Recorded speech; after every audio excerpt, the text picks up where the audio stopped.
Hand out. 1, 3.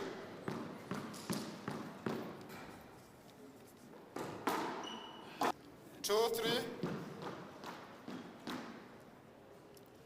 2, 3.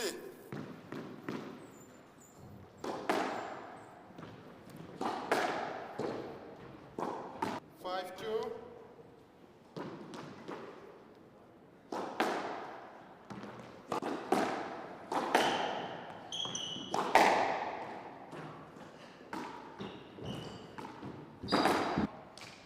Hand out. 6, 3. Hand out. 4, 6.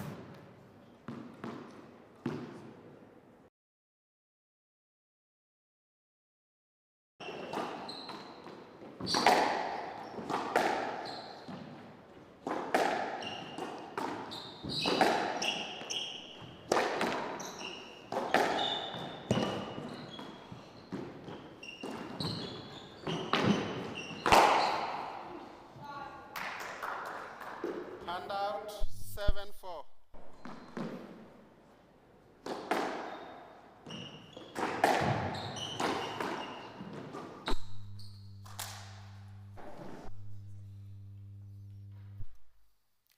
Eight, 4.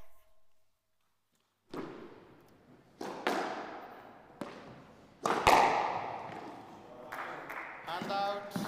5, 8.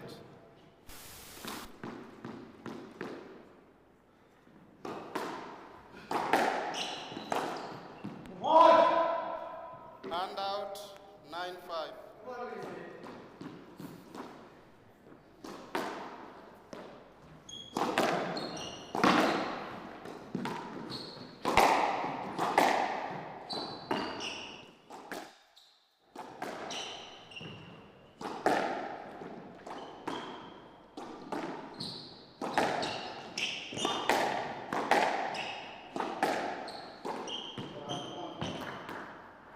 Hand out. 6, 9.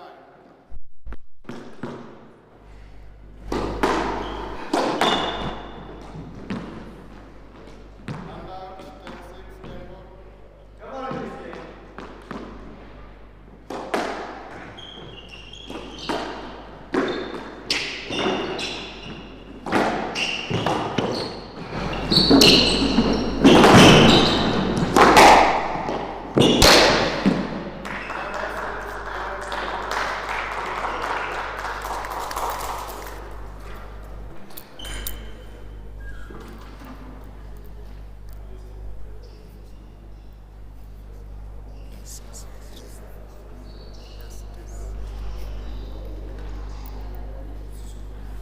Uh, 11-6 to Enos.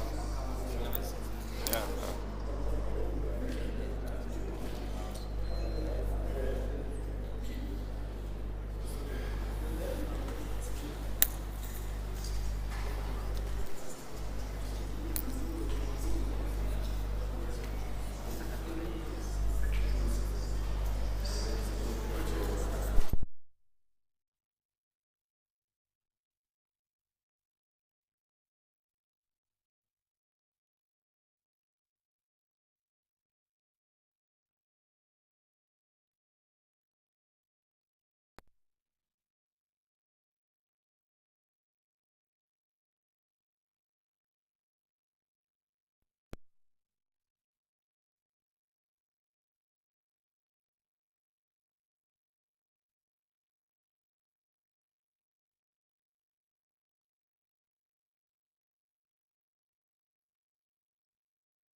Second game, Enos leading 1 game to love.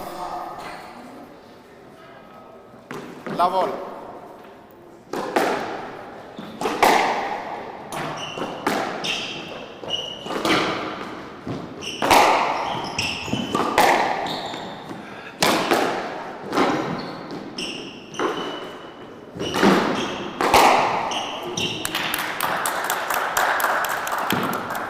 One love.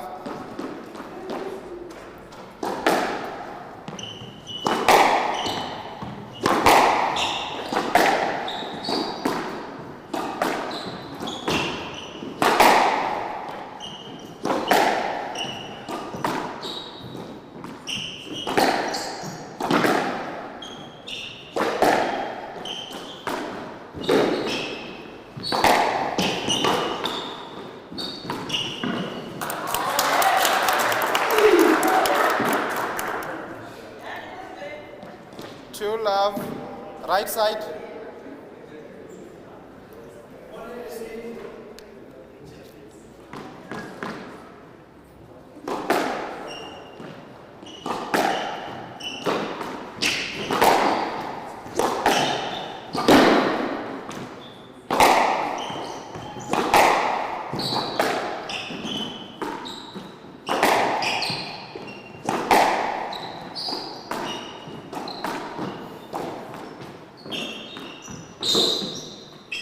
Hand out, 1, 2.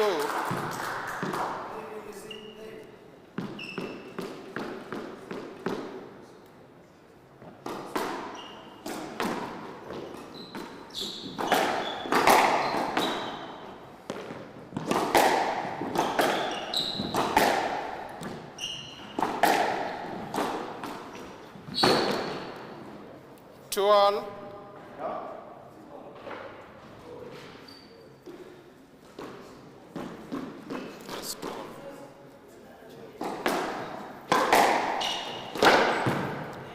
Hand out, 3, 2.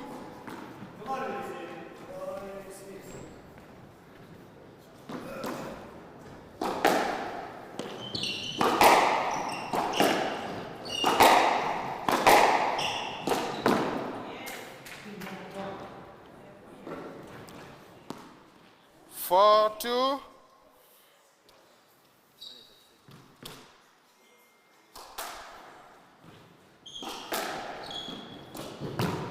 Hand out, 3, 4. Let's go, Ilyaseen. Let's go, Ilyaseen.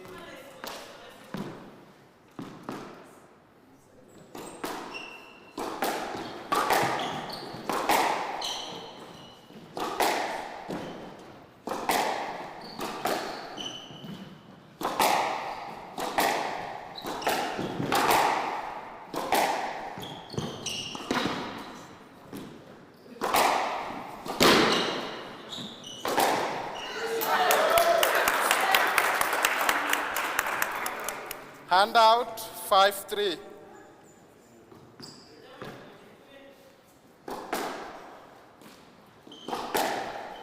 Down. Hand out, 4, 5.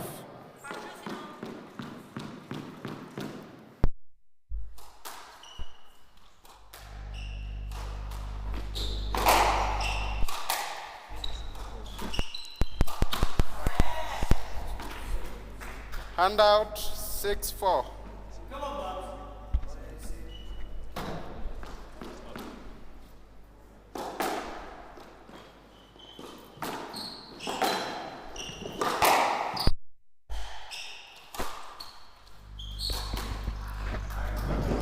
Hand out, 5, 6. 5, 6.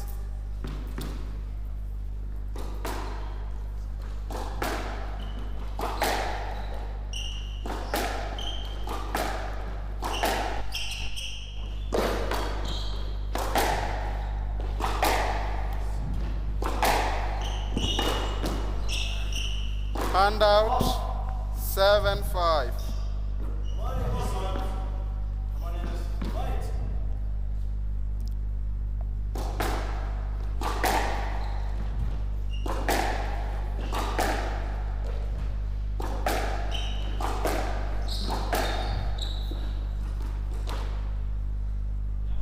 No let. No let.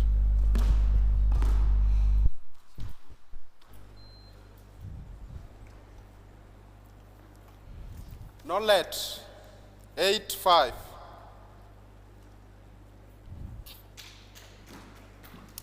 Come on, let's go.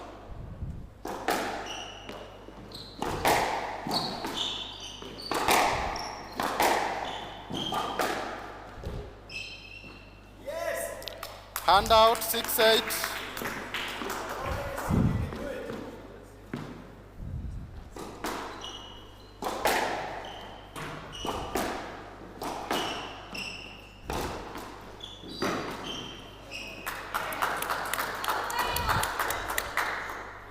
Handout 9-6. 9-6. We're getting into the second.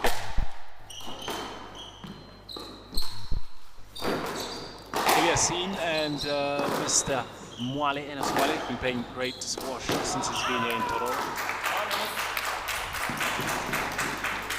Handout 7-9.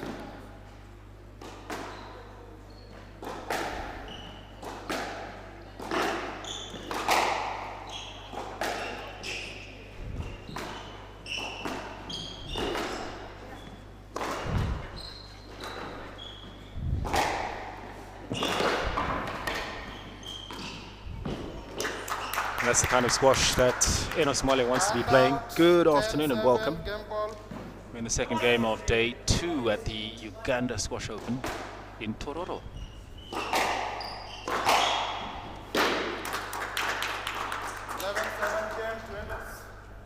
There we go. Second game is done.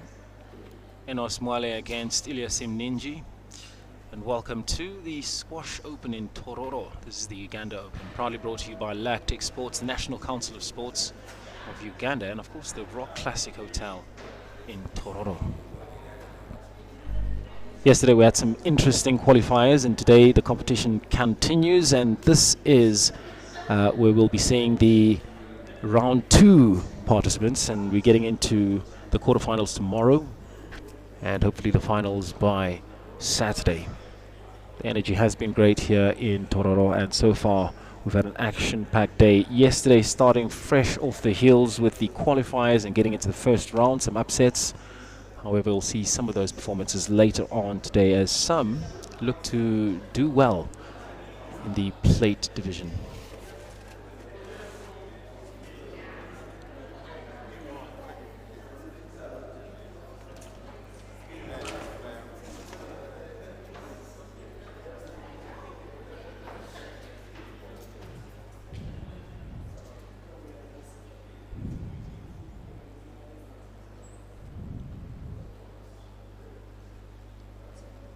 We started off the day with the ladies and the juniors. So far we've got some juniors from Kenya who are playing against some of Zambia's finest, some of Uganda's finest, and we also had the ladies giving a great display of squash. We'll see them a little bit later on. They took center stage today with some serious talent, the ladies. Some high-speed rallies, some tactical play, and of course plenty of drama on the court, which is what we want to see. Third game, Enos leading 2 games to love.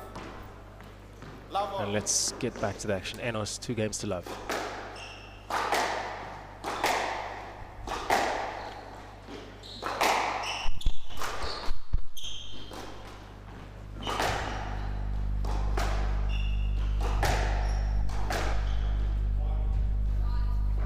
The players both playing at a kind of disadvantage. One love. That doesn't seem to be very stable. Towards the left-hand side, that sort of area is always very strange. There's a part of the floor that's uneven, and in the corner there's a piece of aluminium that's sticking out. So if you've got the perfect drive, that's just going to bounce back into the court.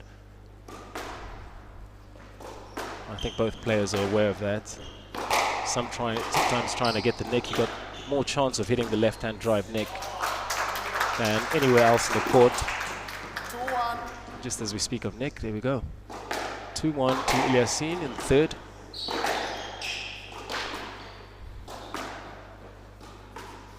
Handout to all. And Mwale just as composed as ever. We've seen Ilyaseen in training since he's been here. Playing casually with some of the players are not quite on his standard, but always happy to give them a go.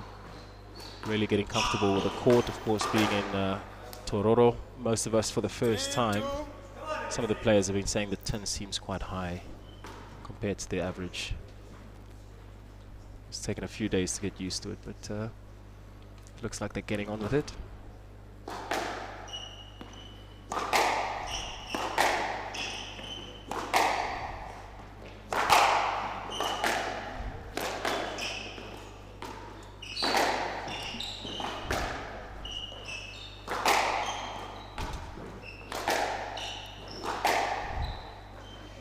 And there's that bounce again on the left-hand side. Just from the service box on the left-hand side going towards the glass back. It's uneven surface that causes quite the issue.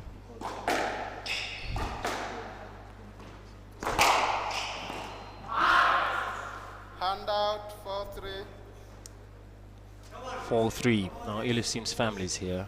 His older brother Mukti is one of Kenya's number ones at the moment. Father's a former player as well. His mother plays competitively for Kenya.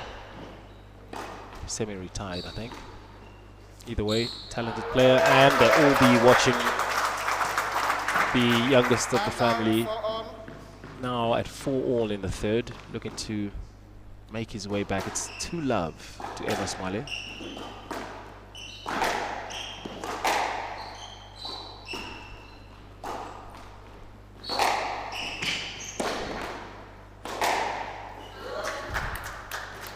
Hand out, 5-4.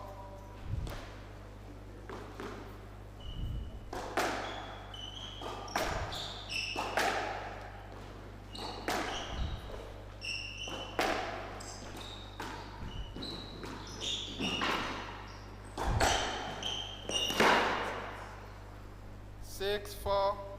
Come on, Steve.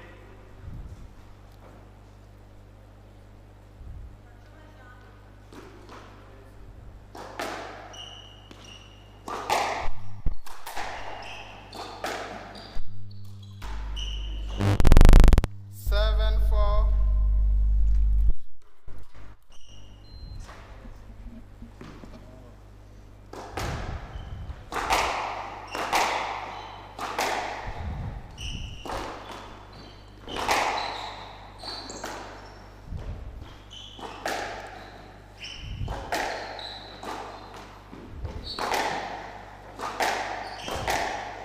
Stroke. Hand out, 5-7.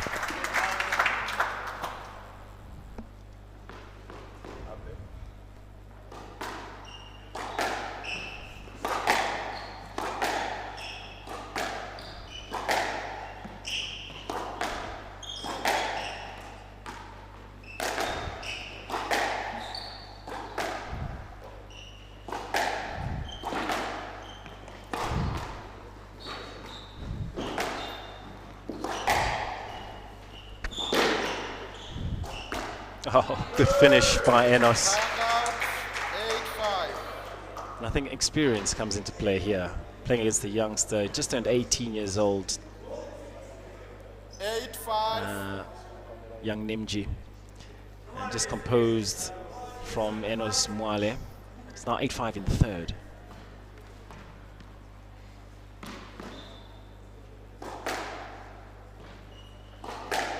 Oh, great shot from Hand out, the youngster. 6-8.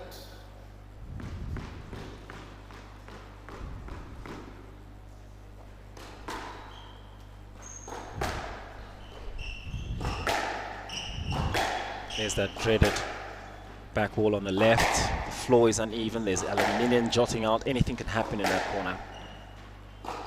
Nonetheless, they're both looking to find the perfect shot and looking to drive into that left corner.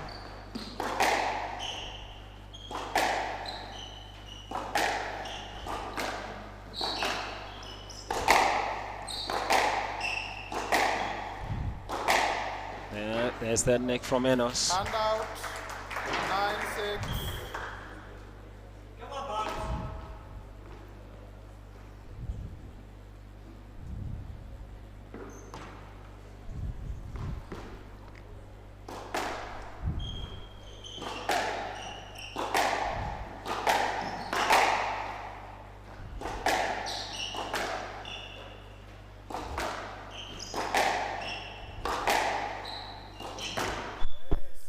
Hand out, 7-9. There was a chance for Enos to take that stroke, and he decided to continue. Might be kicking himself a little bit later on when Ilyaseen takes the first game, bringing it to 2-1. If you can just secure the next few points. Oh, there we go. He's playing it nice and safe. Nice high. 8-9. There we go. 2 more.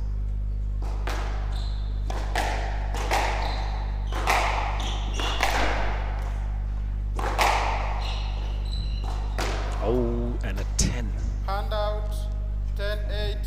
Match Oh, here we ball. go. Match ball.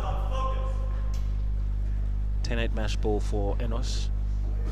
I'm sure on another day, Ilyaseen would have been able to grab a few more games from him.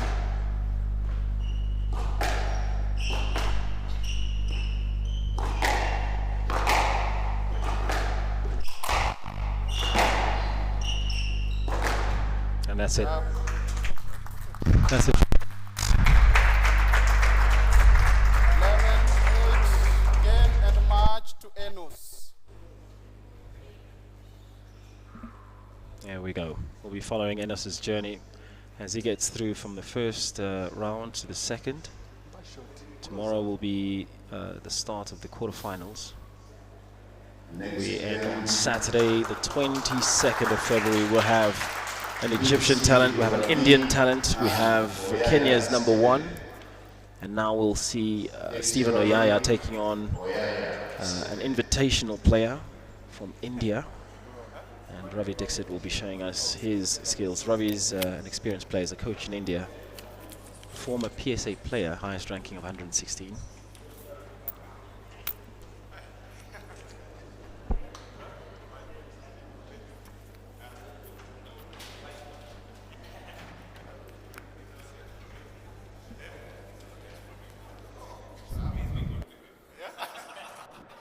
Our camera guy, that guy must follow players.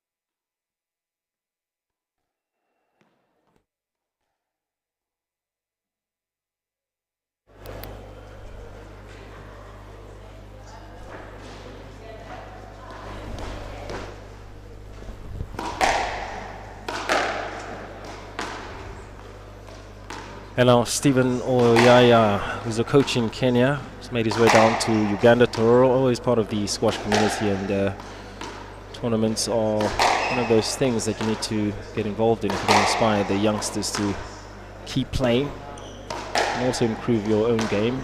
And that's why Stephen is here. He's playing against the Indian invited guest, and of course Ravi from India is headed over to Kenya to do some junior squash development. And today we're lucky enough to see him on court. Stephen Oyaya just getting warmed up. He had 1 game so far in the qualifiers, and now into the next stage. And here comes Indian coach Ravi Dixit from India. Now they're both staying in Kenya at the moment. Ravi's come over for a few weeks. In those few weeks, he's been invited to come to Uganda.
And welcome back. This is the Uganda Squash Open in Tororo 2025's edition, and we're into the next stages where Ravi Dixit from India takes on Stephen Oyaya from Kenya.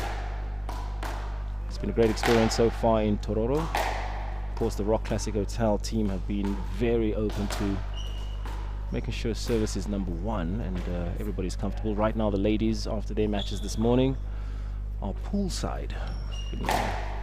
Imagine the fun in the sun, listening to great music, and in the pool, great weather in Uganda. And of course, once you've played hard, you go and relax, and that's exactly what the ladies are doing now. It's great to see them all together. They'll be back a little bit later on to support their respective players. But for now, we're getting ready for Oyaya and Dixit. A little bit later on, we've got one of Uganda's top players going to be playing tonight, Ivan Waswa. So I'm looking forward to that one.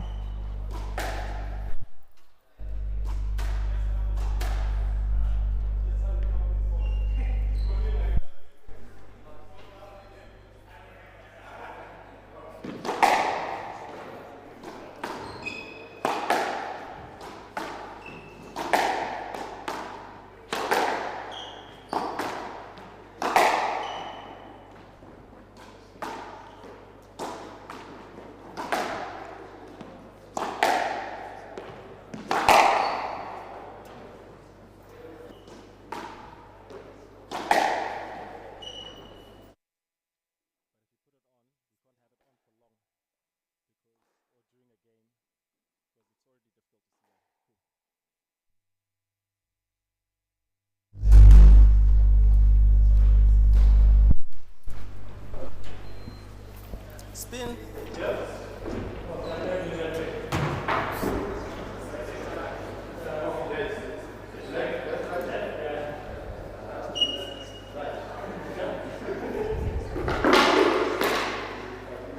And there we are, spin to serve. Let's see who's ready to serve for the first game.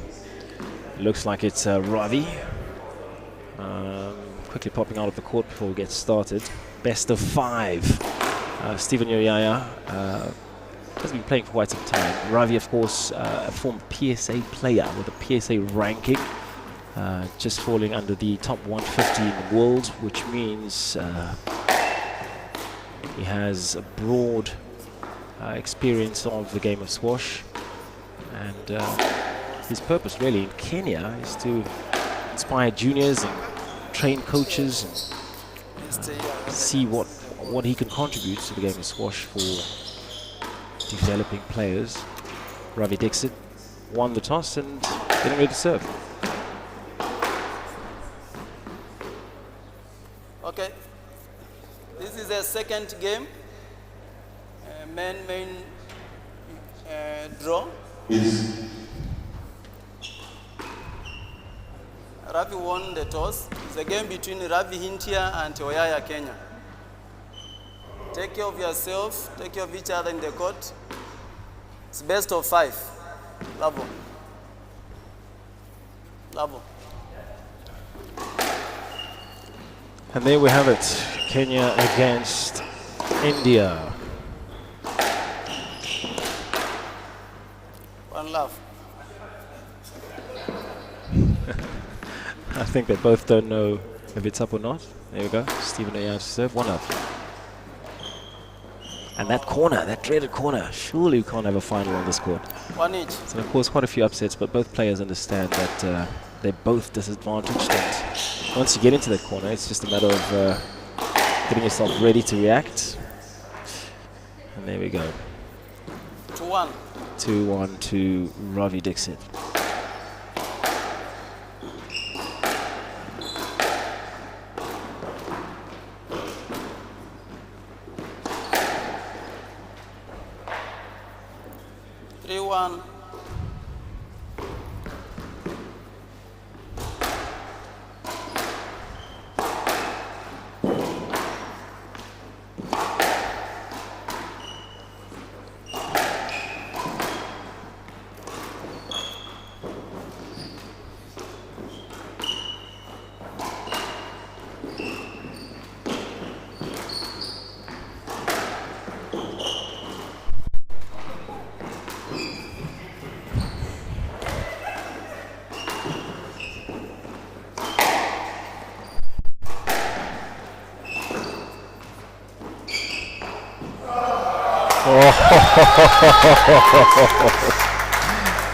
Ravi giving Stephen a run for his money, and Stephen ending off a little luckier than usual. It's a down ball from Ravi. There we go, 2-3. Handout. 2-3.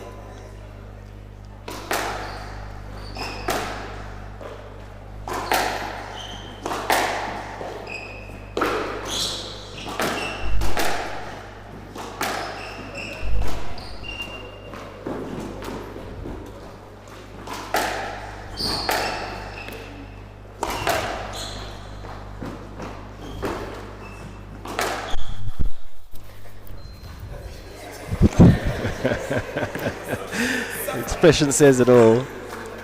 4-2.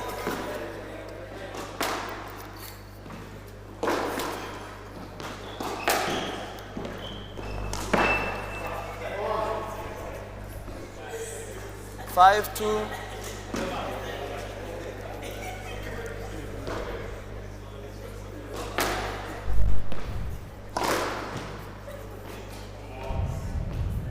Six, 2.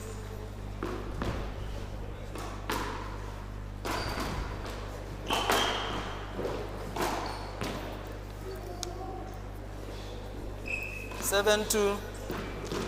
Now coming to the top half of the first game, 7-2 to Ravi. I think it'll be interesting to see once the semi-finals arrive whether we'll have a Ugandan top seed in the semis. The competition is quite tight. Looked at MG, Kenya's #1, Ravi, Paul, the Nigerians, and of course one Egyptian. And there's only room for 4. There we go, Yaya making his comeback in the first game. 4-7. There's no doubt that this crowd is pro Oyaya being the underdog. At the end of the day, I think most people just want to see squash growing. 8-4.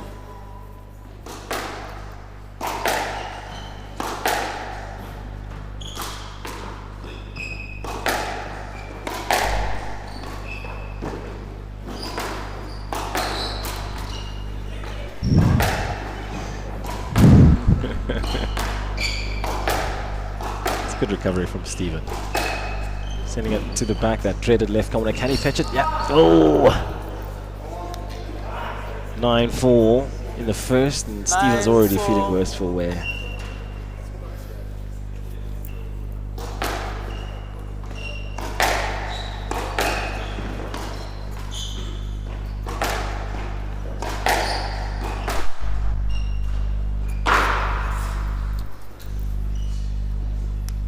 Game point 4.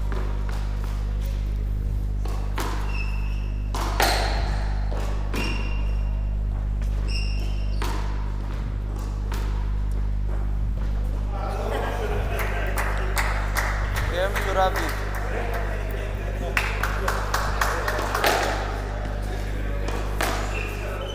And that's it. Ravi takes the first game.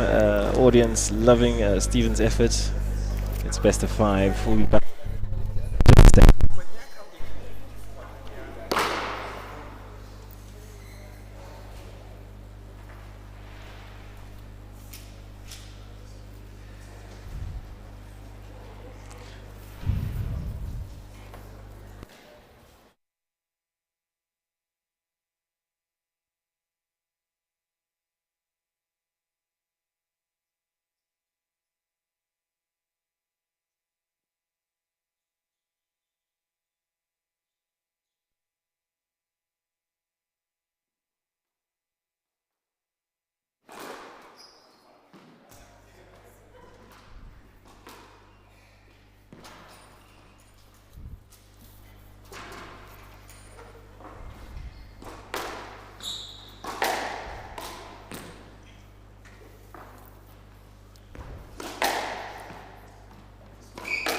Okay.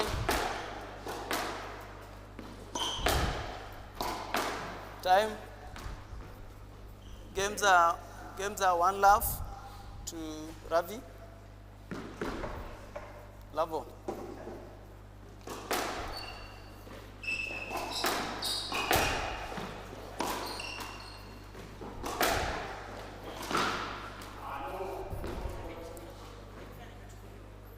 love.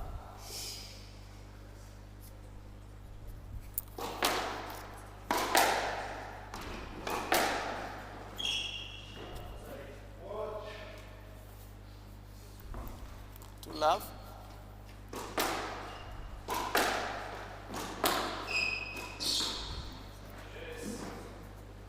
One, two.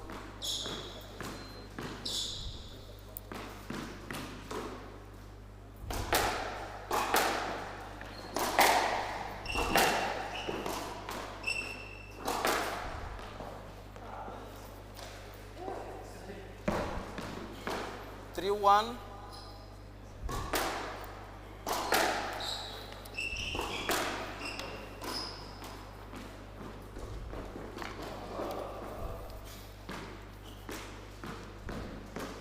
Two, three.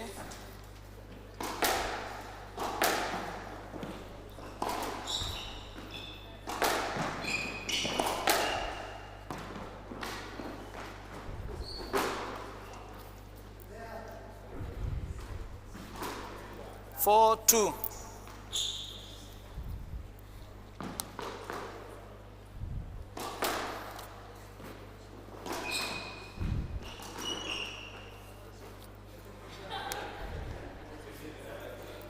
Five, two.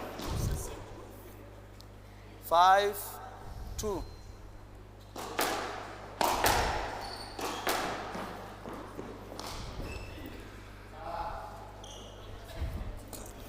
Six, 2.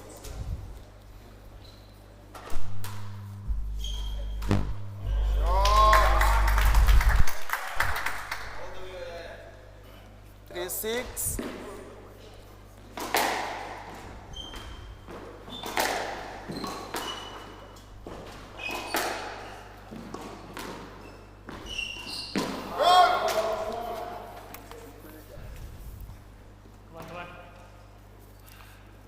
7, 2. 7, 3. Sorry. 7, 3.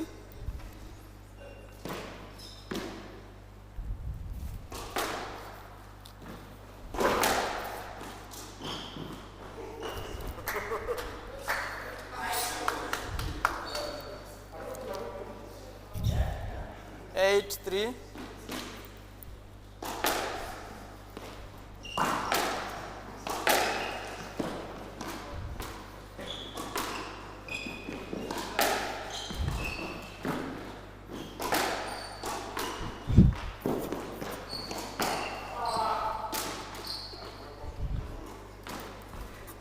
Nine, 3.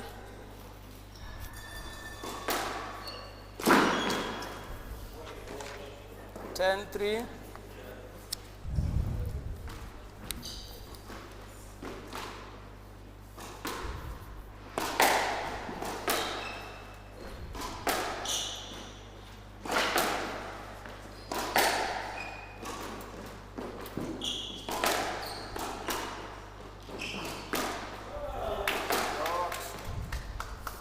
Four, 10.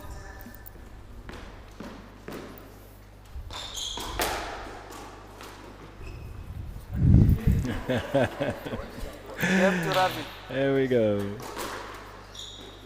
Bit of confusion at the end. Well, 2 games to love.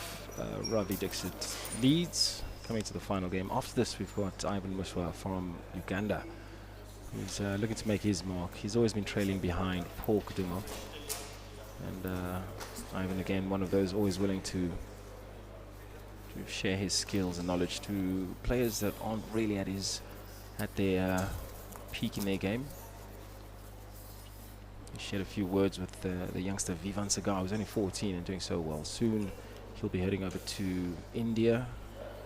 More competitions, of course, in India, where they're playing quite a lot of competitive squash as youngsters, and also giving them points and building their track to compete in the bigger tournaments like the British Open.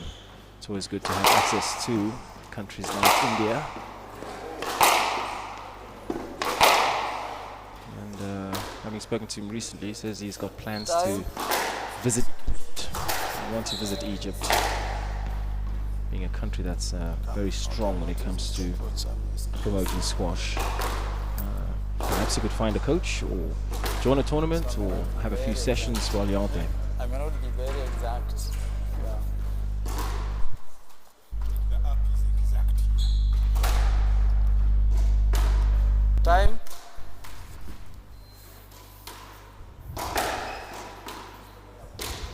Time, Oyaya, you want to start? Games are 2 love to Ravi. Labo.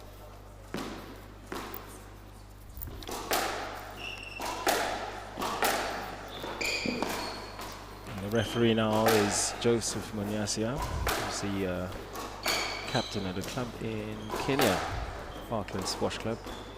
We'll be seeing him in action a little bit later on today. Oh. 1 love.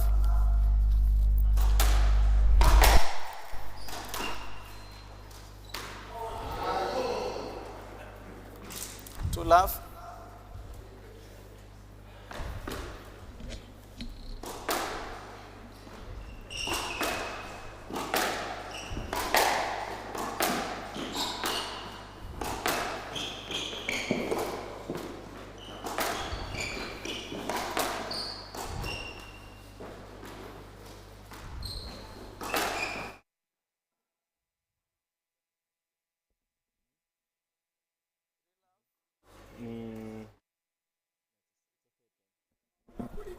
Left, left.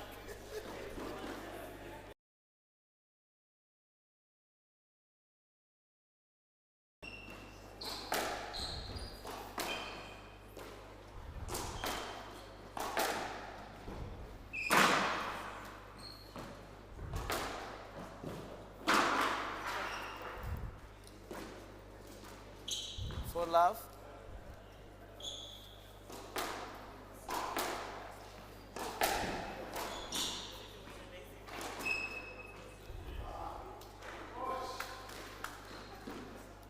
Five love.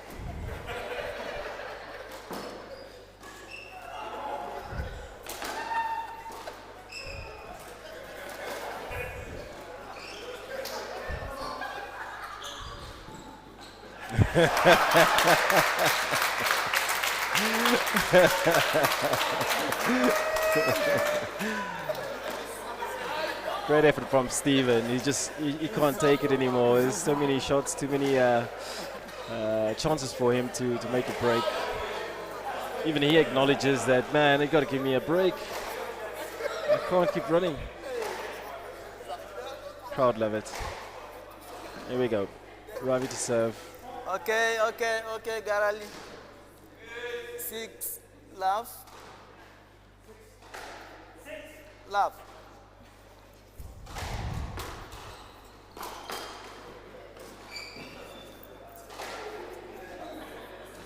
Seven love. Silence. Silence. 7 love.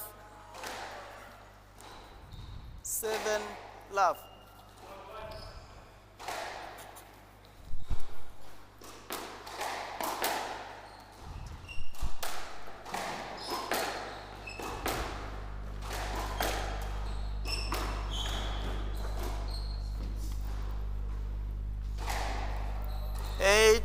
Love.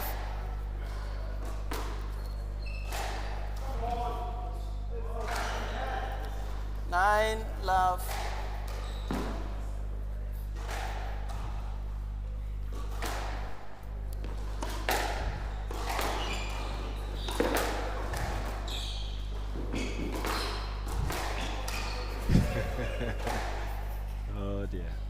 10 love. Game and match point. Game and match point.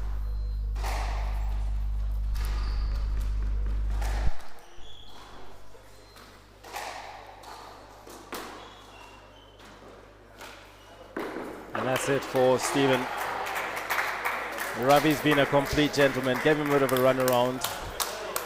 And Ravi moves on to the next stage. Oyaya gets into the plate or the constellation. Next game, ladies and gentlemen, Leon Kea. Oh, there we go. Okay, this is going to be a good one. Leon Kea, one of Kenya's elite players. A rising star from Uganda is Ivan Waswa, and he's going to want to really take this one home to get through for Uganda. And Leon, of course, a strong player, will want to stay in this competition and not be out at this stage. So we'll have a really great game up next. Welcome. Leon Kea and Ivan was.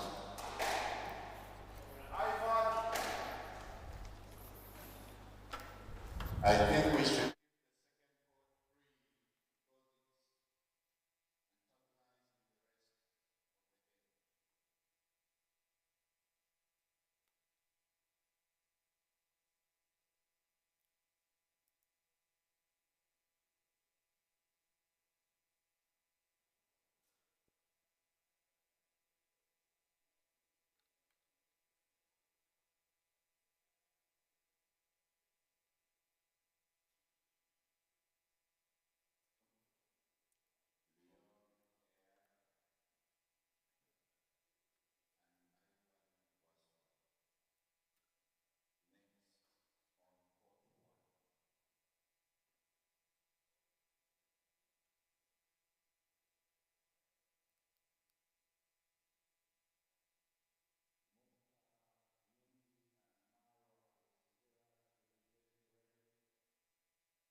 it's not far.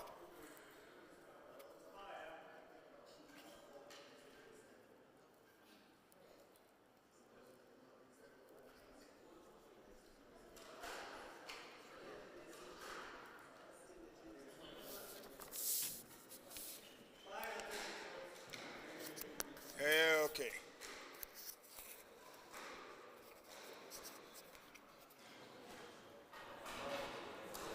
Sebo.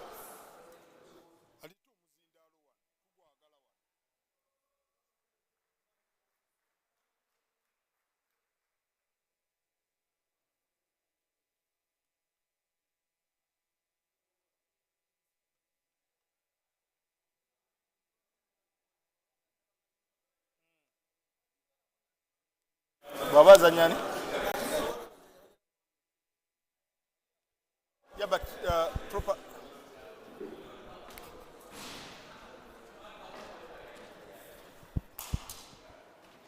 Ngambira gundi.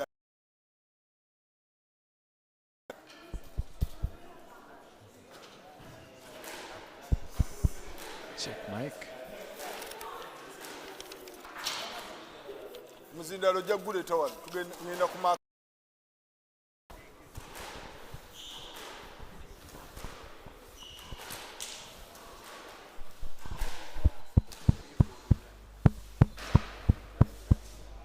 Check.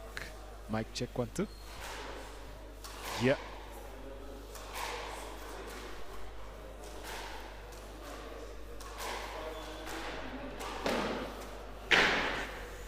Check mic. Mic check 1 2. So. Yep. Oh, okay. So try having this and using this.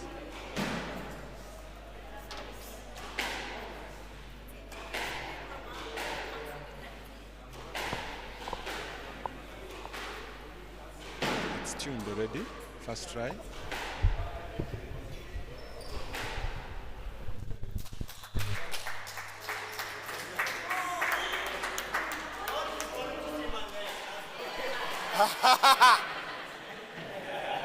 They look nice anyway.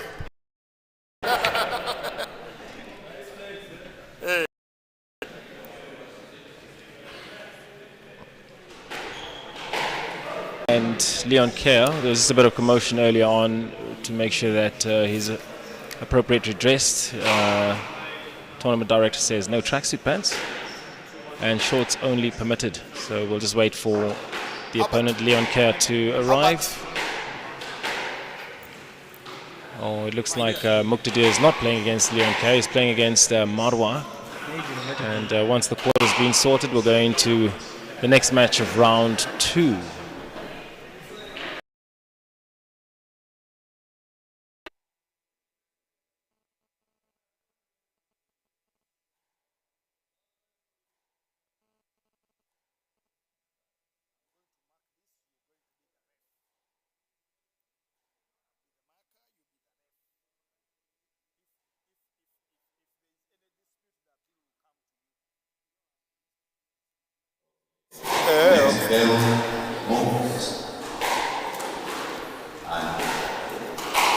There we go, Mux and Marwa getting ready to get onto the court, which is this match for round number 2.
Welcome to the second round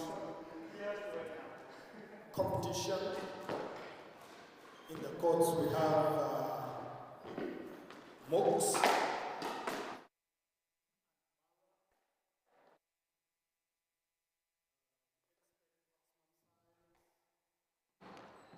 while the game is in session, cheering will be done at the end of the rally.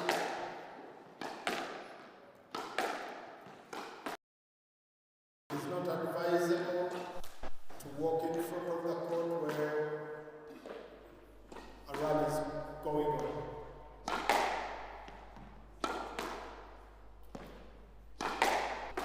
And next to me is Emanuel.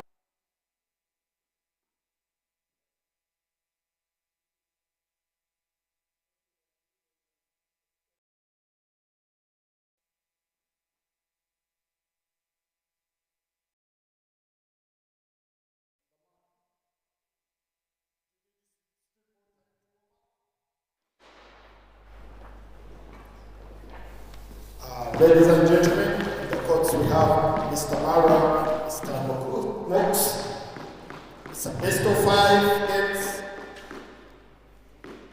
Serving from the right, Mr. Mara, Lava.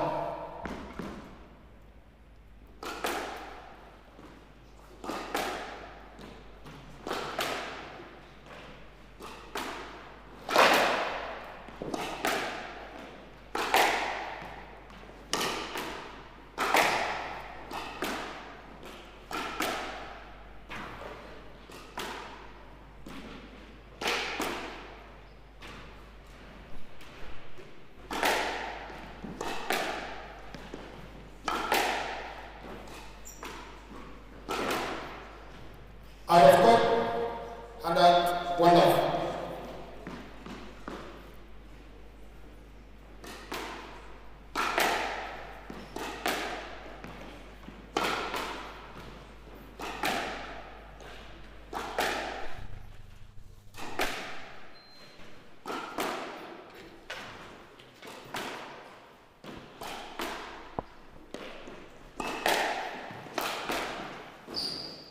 Down.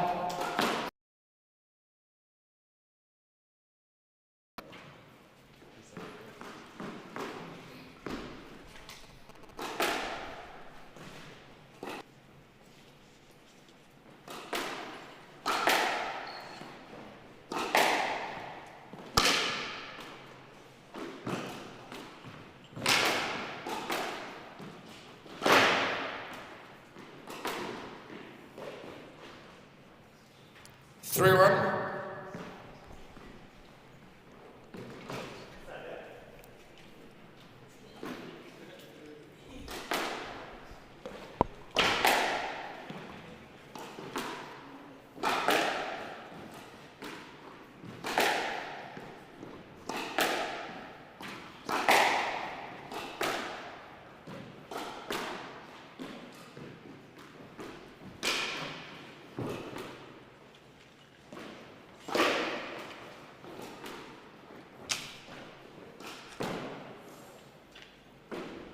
Forward.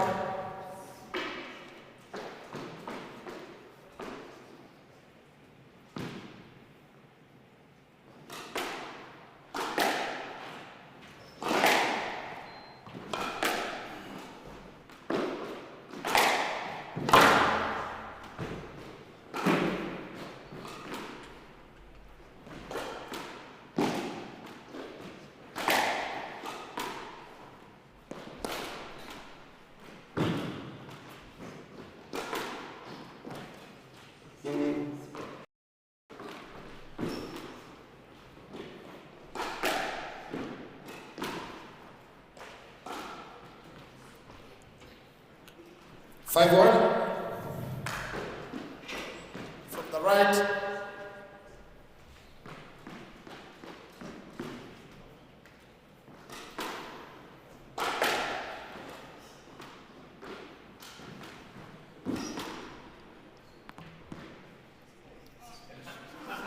It's a good ball. 6-1.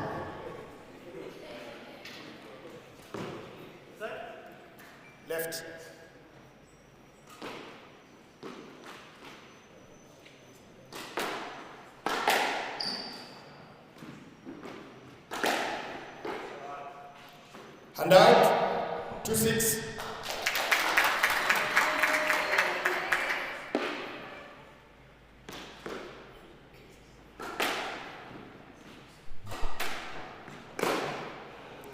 Handout 7-2.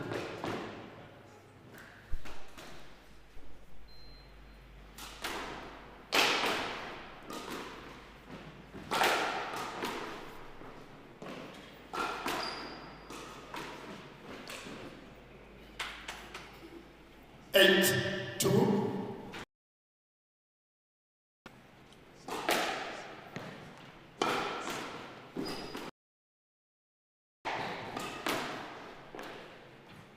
Net ball.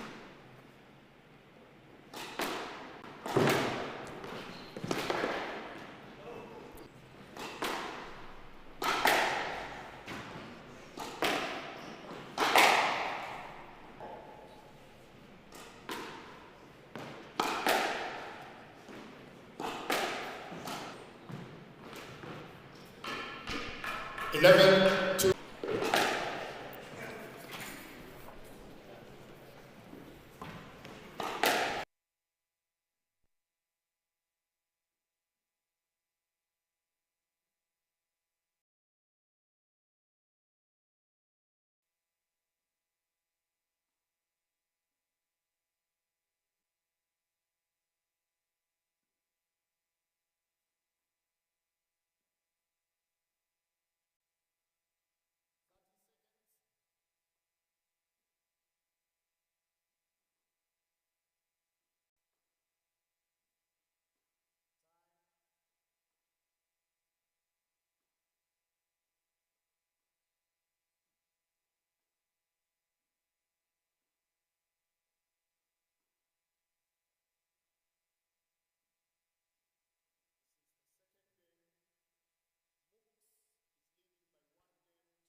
and out. 10. Game ball.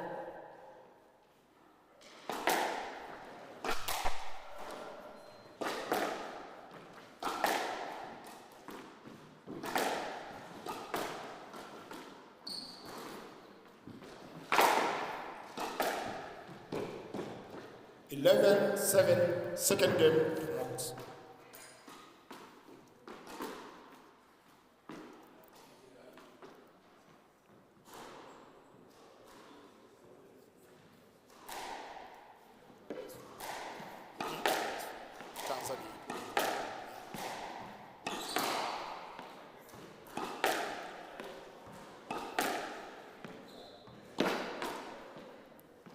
Hello? Wanji? Kali. Oh, Kali. Kali. Kali. Yabbalaba. Okay. Kali.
Thirty seconds.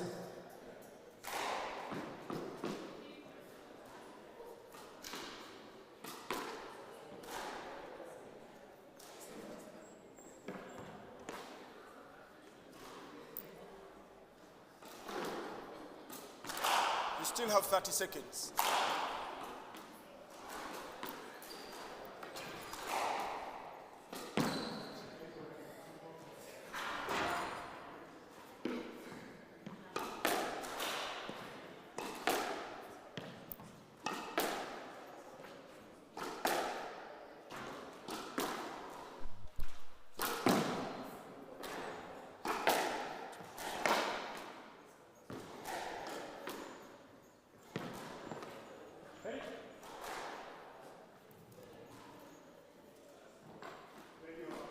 Mox is leading by 2 games to nothing.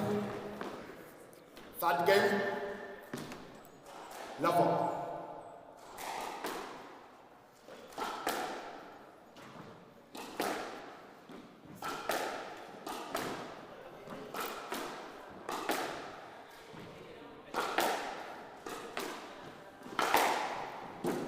Down. One love.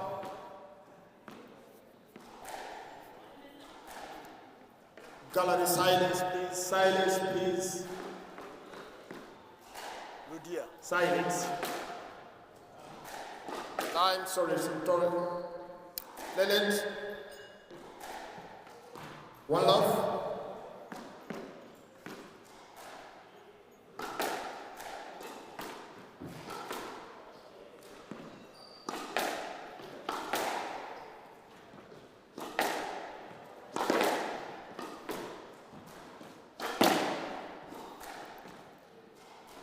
One all.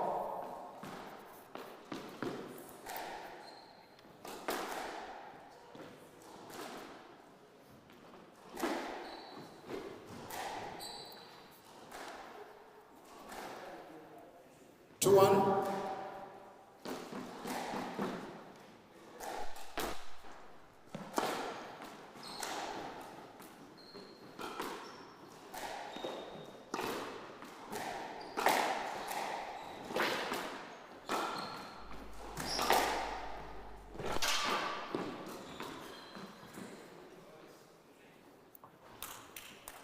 3-1. Thank you. Tororo is lovely.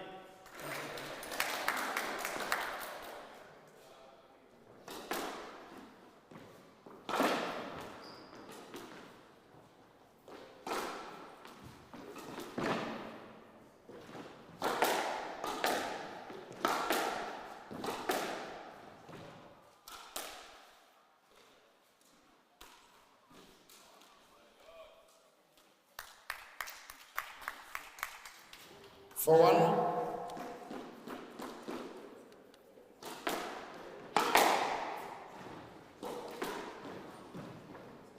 Stroke. Tomorrow. 2-4.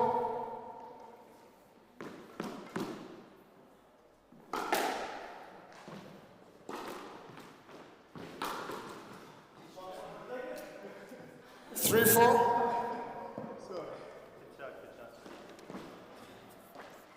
Good shot.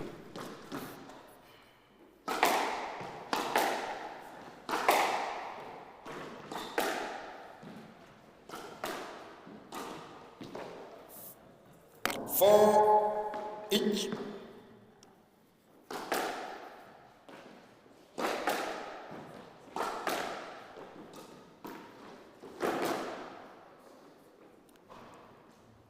And out. 5-4.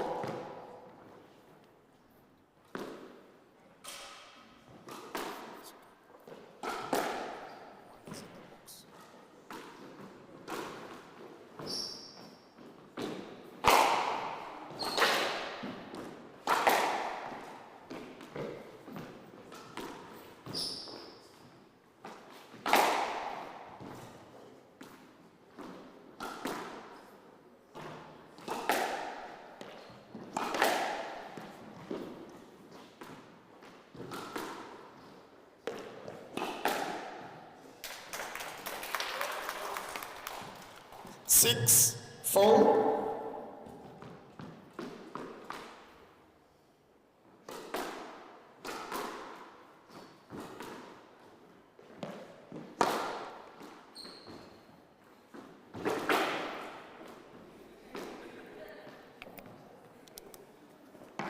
Seven, 4.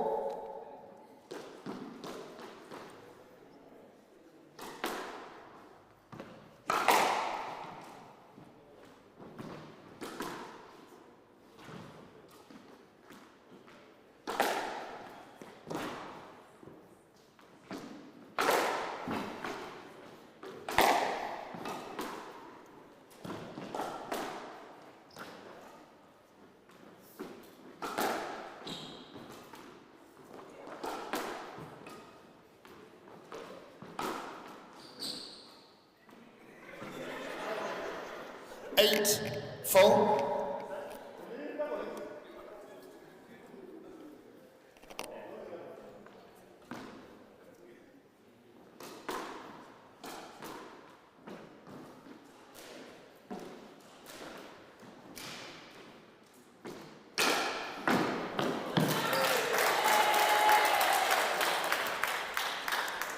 And out, 5, 8.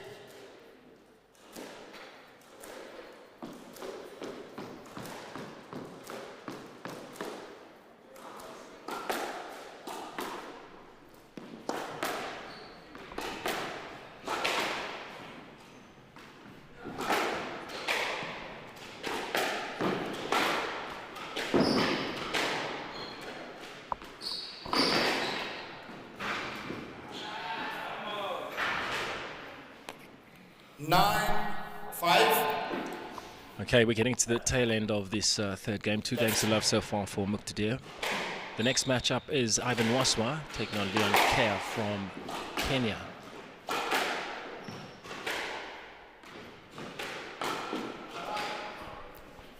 Ten, 5. Much more. And of course, these players unequally matched. Kenya's number 1. Marwa made it through to the second round, but he's struggling against somebody of the caliber of Muqtadir. Mux just recently came back from France, He's been playing squash out there. He's also going to be traveling to India very soon. Play some competitions, do some coaching, and the youngster Ivan Sagar looking to improve their game. And that's the end.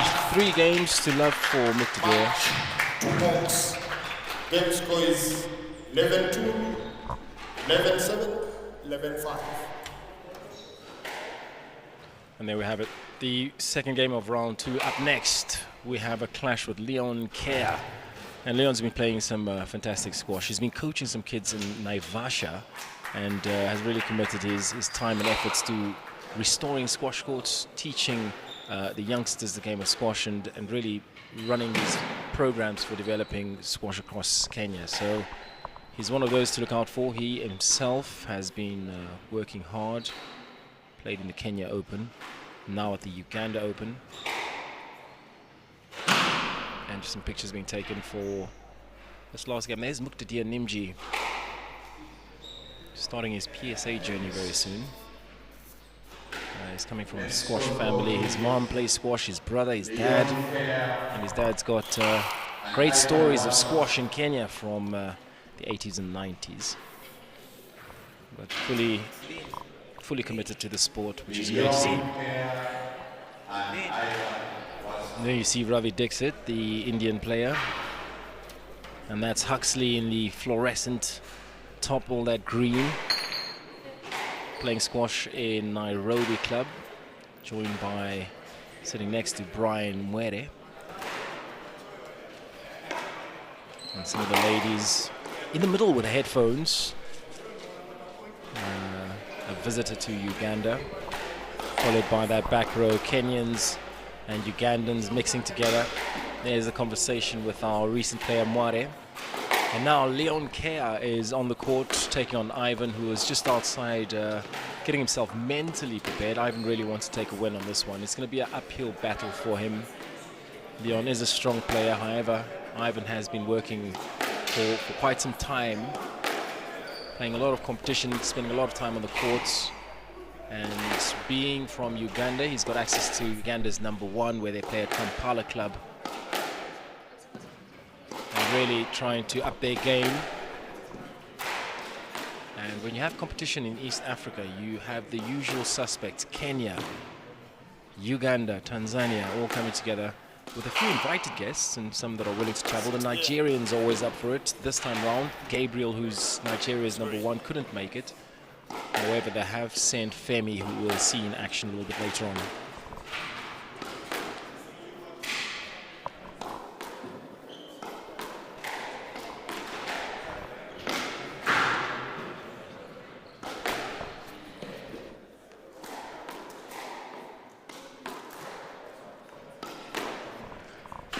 And here we are. Ivan is on the court now.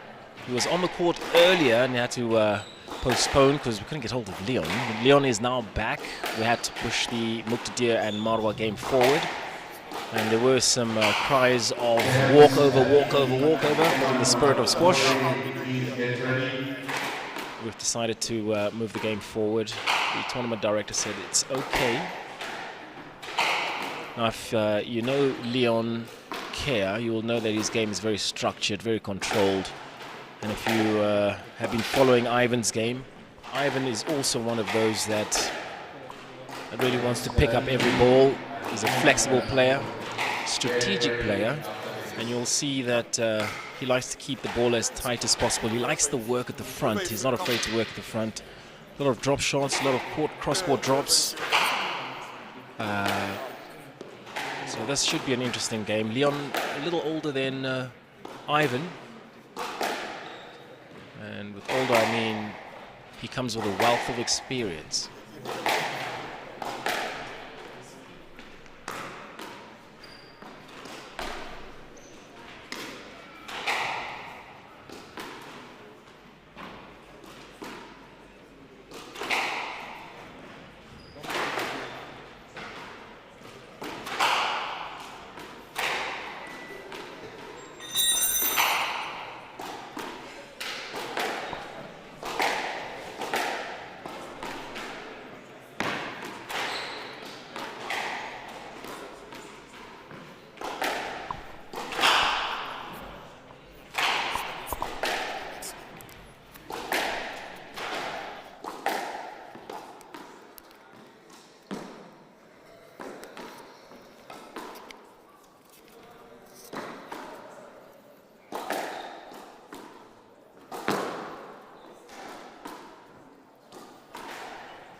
Change sides.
And we're just getting started with the next game in round 2. We're at the Rock Classic Hotel in Tororo.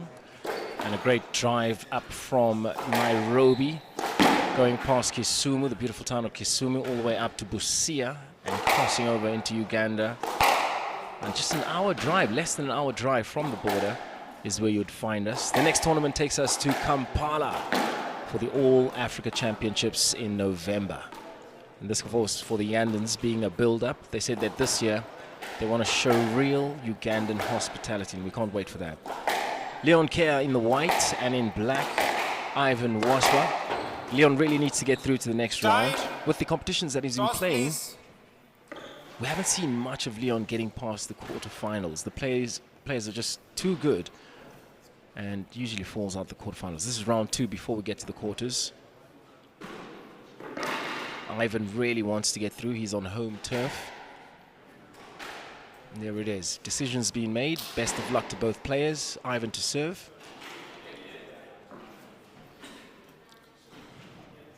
Uganda squash open. Leon versus Ivan. Ivan to serve. Leon to receive. Best of 5 games. Love all.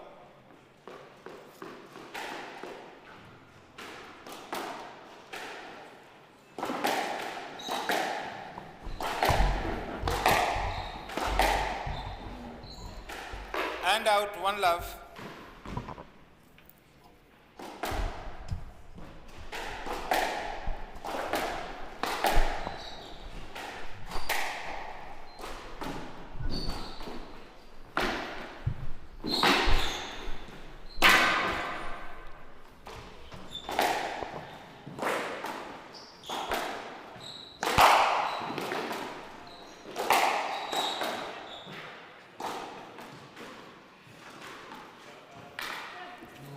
And there's the patience of Leon. 2 love. Just carefully taking it to the front court, dropping it nice and softly into the right-hand side. And Leon's always said that you've got to be patient, especially in the first round of the game. And let's see if he puts that to practice, being patient. He's hoping for the other direction, but a great drive by Ivan.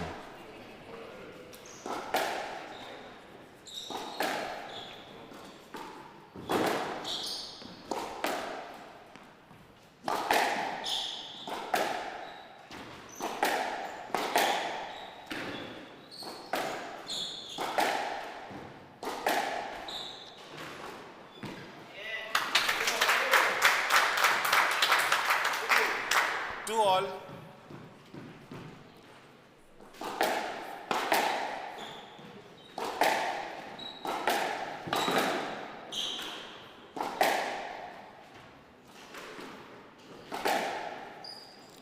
Stroke to Ivan, 3-2. From the right.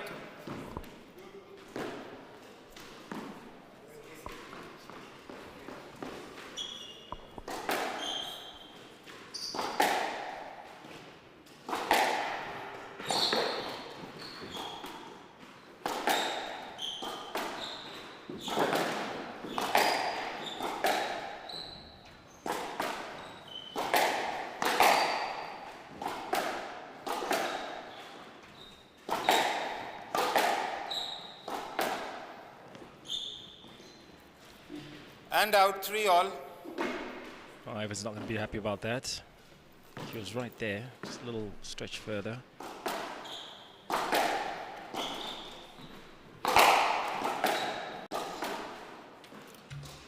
Play let, please.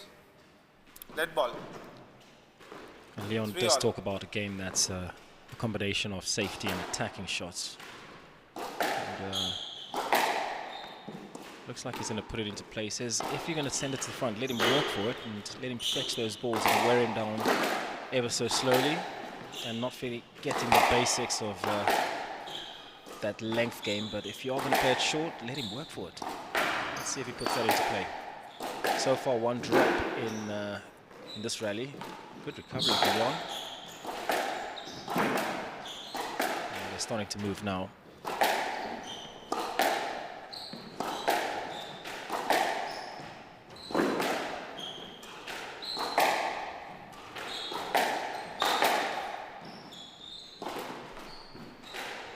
There he is working it to the front, and that's the error that's forced. So far the basics are good, taking it to the back and allowing Ivan to go and pick up, and just that error from Ivan at the last minute. And out. 4 all.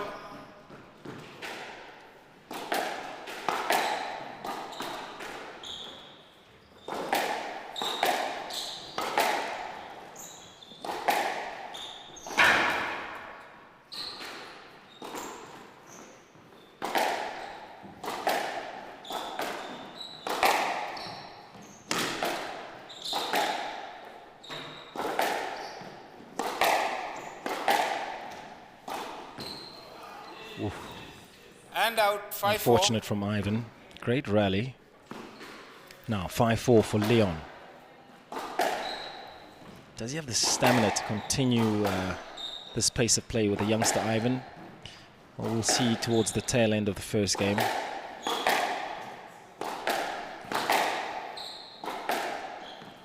Somebody like Leon has been speaking about getting some gym work in. A good 3 months of gym work, and it might be one of the reasons 6-4. just to push up his stamina.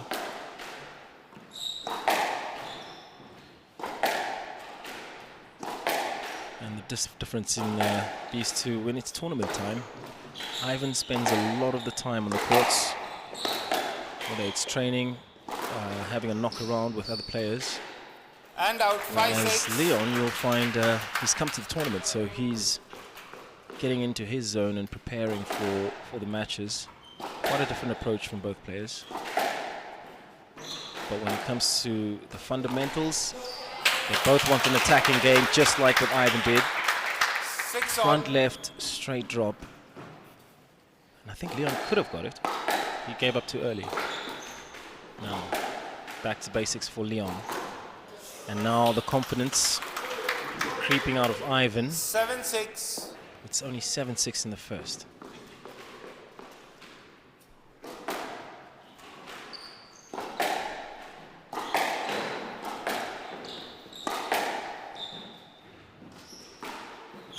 There's that attacking game by Leon. He has to work for it. And back to the basics. Oh. Stop, stop, stop, stop. 8-6.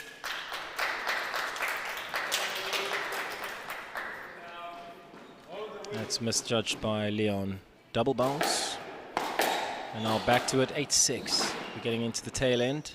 And now you'll be able to see how much strength Leon has. And it's out. just the Thank more you. experienced And player out, to take 7-8. this game all the way, remain consistent, stick to his game plan. And all that is going to be influenced by fatigue. And that's one of those And out, that 9-7. you could have got earlier on in the game, but towards the tail end, not so much. And as we get to the further end of the first game, you'll find the drives are a little looser. But as always, he's making him work. He's making him get to the front and wearing him out. And that's that drop shot. There we go. He's making him work, as he's always spoken about. To the front, wear him out slowly, and wait for the result at the end. There we go. A boast from Ivan. A very unusual play from both these players. but still playing safely and keeping out. He could have read that easily. And now back to basics. Drives. And soon we'll see some attacking play from one of these as soon as there's a loose ball. And there's some just a power issue where we'll call a let. Great rally from both players. Leg ball 9-7 from the left. 9-7, 9-7. It's a leg. And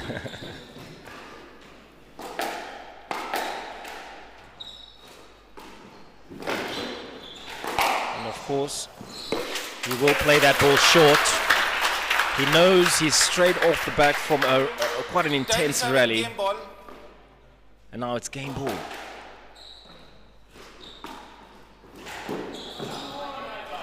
And out 8-10 game ball. 8-10 in the first. Both are feeling the burn in the first game. And from here, there's another 2. Can he get it? No, he can't. And out. 11-8 game to Ivan. Ivan leads 1 game to love. And that's 1 game to love, round 2. And no doubt Leon's going to freshen up, have a few words to himself. Ivan's gone straight outside of the building, getting some fresh air. No doubt the Ugandans will be hovering around Ivan, exchanging some words. And there we see Bruce Juicer, who's also another elite Kenyan player. And Leon is heading towards the window area, getting some fresh air. He's got some water. He's thinking about his game. It's only the first, so he can come back. But like I said, more experienced player. The tougher it's going to be for him to recover after the second game. So this is going to be a real decider for Leon as he gets into the second game. And keep those errors to a minimum, get that lead if you can, and look to secure that win sooner rather than later, because it looks like Ivan can go all day. First game, 11 for Ivan. 30 seconds. And a convincing win in the first game.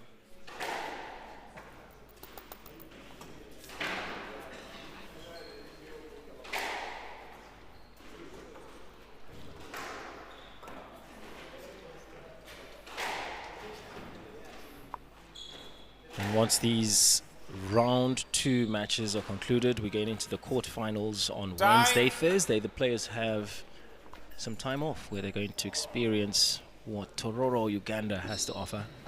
And the staff at the Rock Classic Hotel have been kind enough to arrange a tour for everyone. So I'll spend the most of Thursday experiencing Uganda.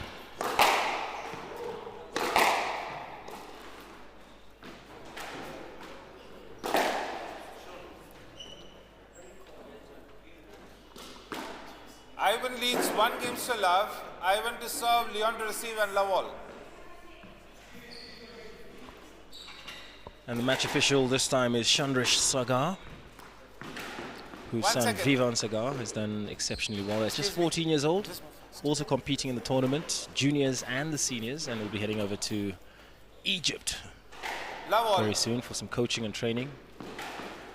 And now back to game 2. Lovell, Ivan to serve.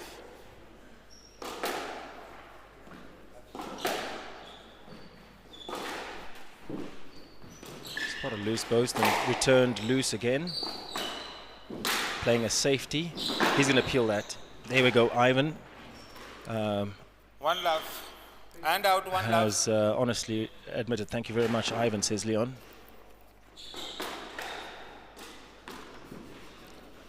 And out 1 all.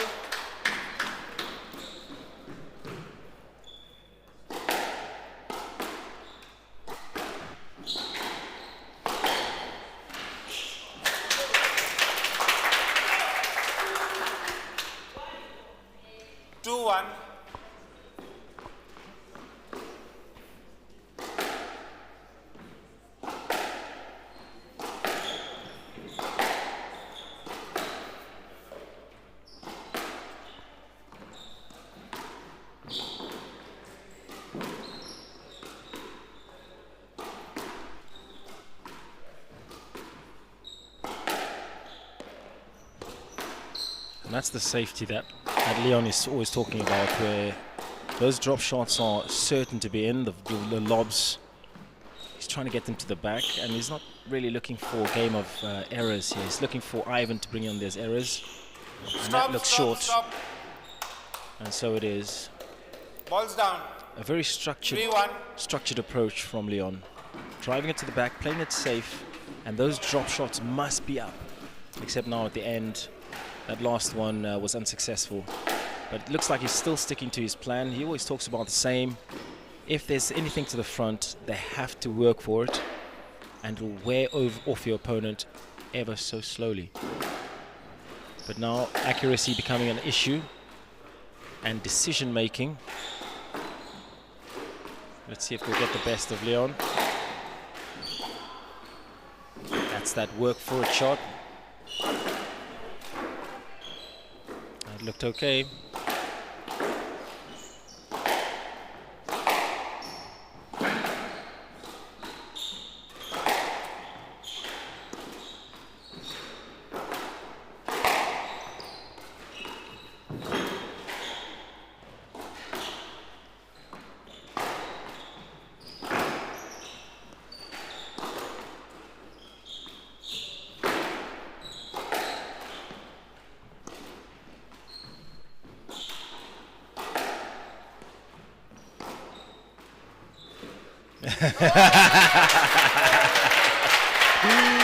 When you've had enough, you've had enough.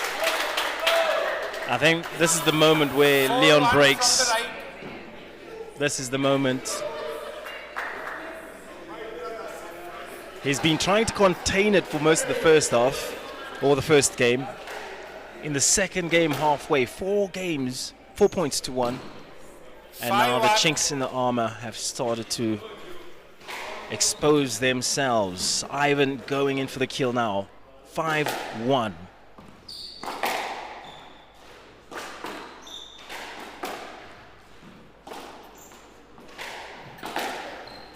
And all he needs is a second wind.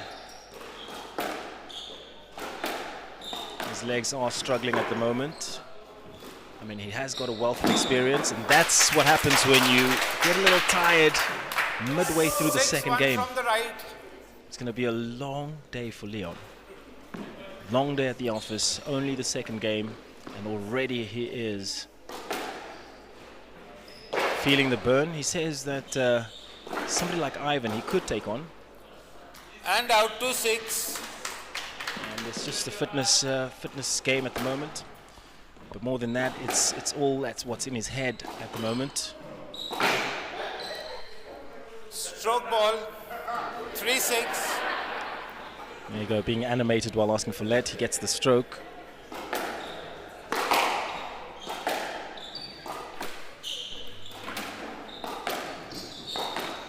Stroke ball, surely. Play let. Oh, he's very lucky. Left hand. Okay, 3-6 it is.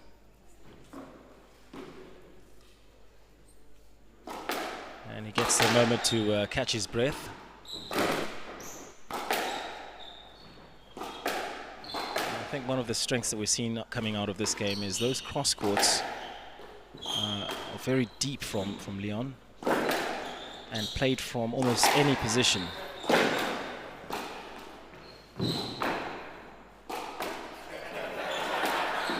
little bit of drama there. Ivan switching rackets or hands from right hand to left hand to play.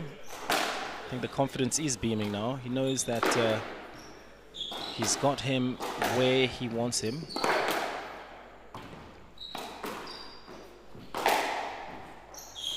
And that was lazy squash by Ivan. He tried to broach from the front, very loose, and closed off by Leon. And in these few seconds, he's going to have a moment to catch his breath. Surely feeling it at the moment, and there's no way out of this. He's getting warned by the referee, Mr. Sagar, that he needs to continue. Here we go, catching his breath.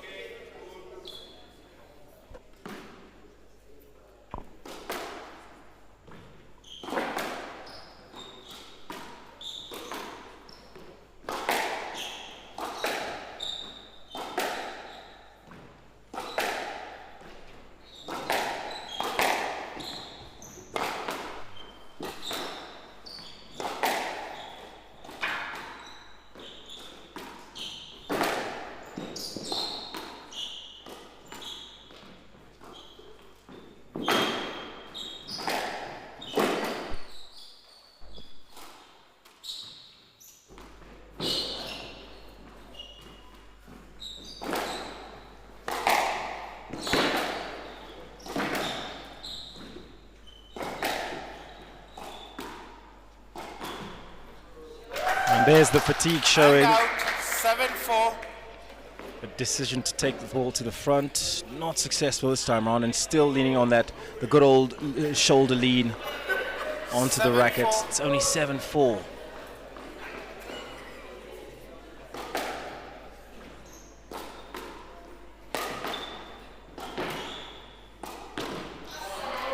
And out, 5-7.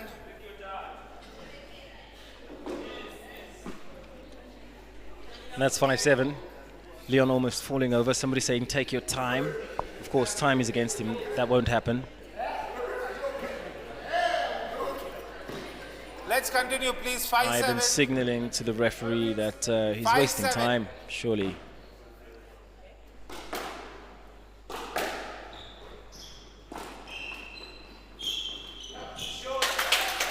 And out, 8-5.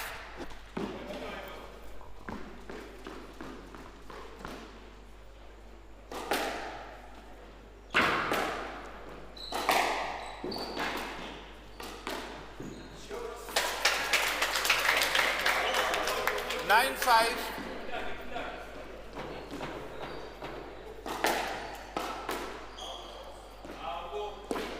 10-5 game ball. And now Ivan, in the last few points, has just gone for the jugular. You can see that Leon isn't up for this. And there we go. Finish the second game. 11-5 game 2. Ivan leads 2 games to love. Both, I'm sure, going straight outside to catch a breath. Ivan feeling very confident. And the last time Ivan was on this court, he had to move because we couldn't get hold of Leon. And Ivan was not impressed at all. He's had a good little stare down with the director of the tournament. Unfortunately losing that one, being told, unfortunately, we have to move to Muqtadir Nimji against Marwa before we can bring on Leon and have you on the court. So he wasn't impressed about that. He has been focused, getting ready for a player like Leon and also just the future games to come. It's not just about the hard work physically, but it's also mentally what's upstairs. That's directing your body and getting you game ready. So we had to go through his entire ritual, I suspect, to get himself ready. And it's all showing in this game. 2 games to love to Ivan so far. Game 2, really seeing that Leon was struggling. And this is going to be a finish a match for Ivan. And of course, being squash, you never know what's going to happen. It's just a second breath from Leon and a few patient plays. We might see Leon coming back for a 3-2 victory. And there's James Dalidi from Kenya. Kenya's number 2 walking across, 30 seconds. getting himself ready. These are all round 2 matches, getting ready for the quarterfinals tomorrow. The ladies also played earlier today, and these ladies have a really tough draw. The likes of Kenya's Liz Mulwa, the Nigerians, we've got some 15 fantastic seconds. Ugandans, and of course the spectators are here to see Uganda progress to the next round. So the sport is right here in Tororo. Time.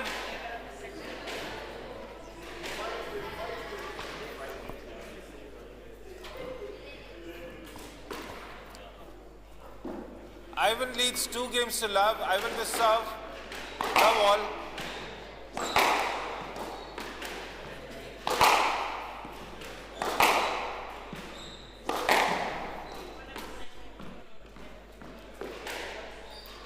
Love all.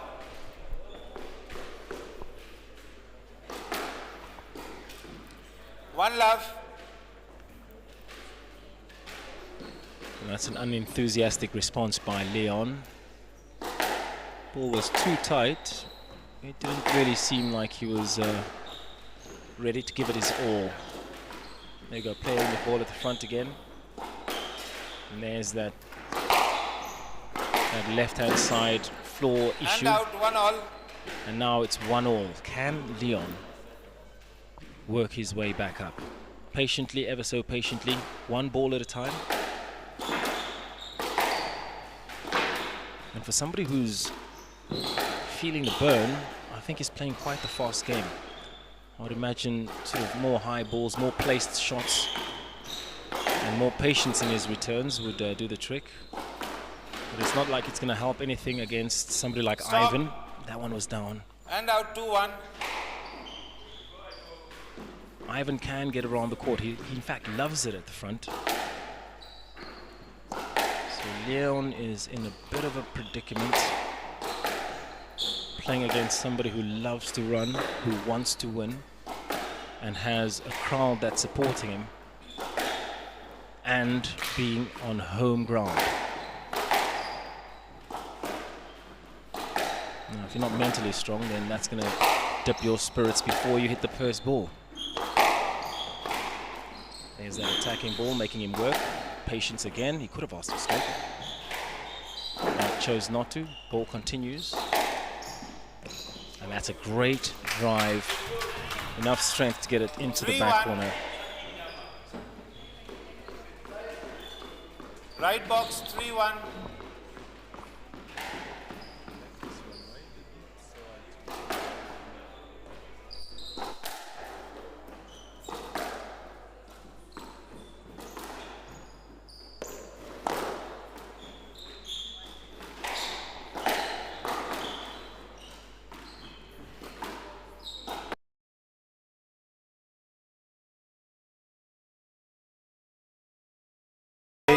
Cross court by Ivan, beating Leon right in the middle.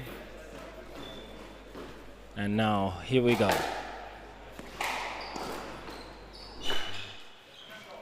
5-1. 5-1 in the third. And I think at this level, you really have to make sure that you've put in the work, put in the fitness and the strength, conditioning before you get to these tournaments. 6-1. And Leon, being a fantastic player, is being let down by his strength and fitness. And he's completely given up now. 7-1. Ivan is on the home straight into the quarterfinals. He goes. A little bit of humor by Leon, trying to wake up his body.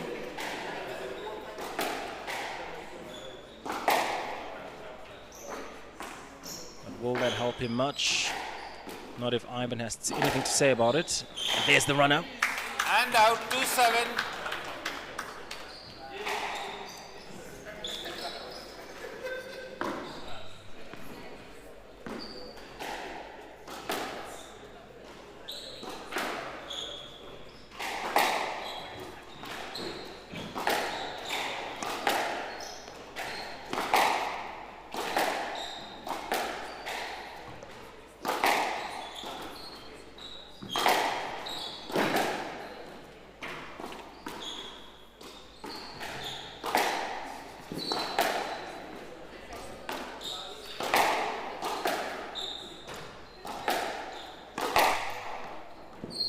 Stage, Ivan's confidence is beaming. If you missed it, you would have seen him switch from his right arm to his left arm to hit the ball.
Court service, please. Who is it?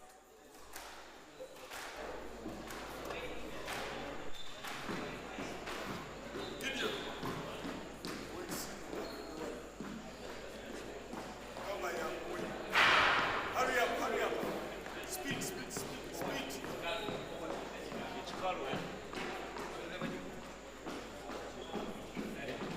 What are they waiting for? Okay, not for us, yeah. They must just carry on. Okay, we can go back on. I did not get you.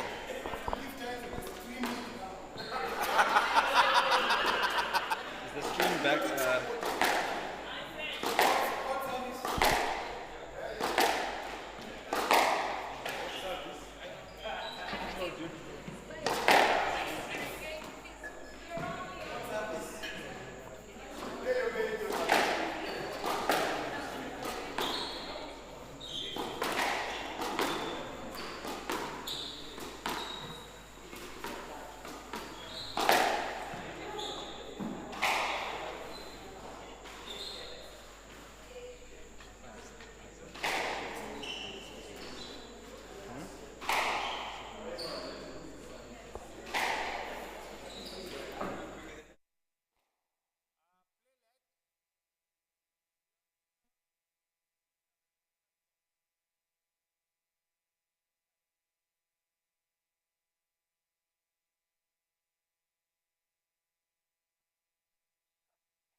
And back we get. The delay was a power failure, but we're back on now.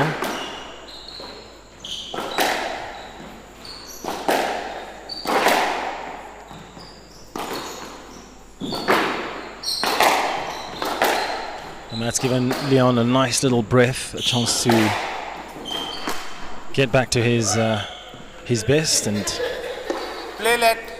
now a let has been 2-7. offered.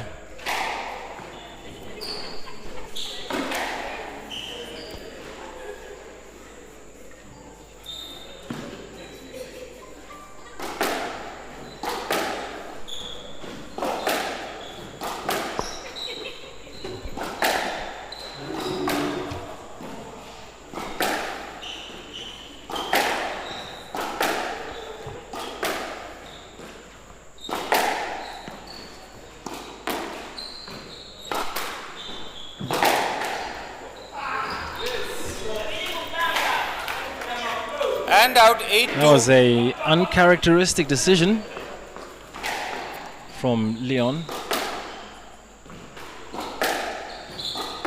And Ivan as focused as ever. He really wants to win. He's always been in the shadows of Uganda's #1, Paul. And this is his moment to spread his wings and really get through to those semis and quarterfinals. If he takes home a win against Leon, he's going to be quite happy about that.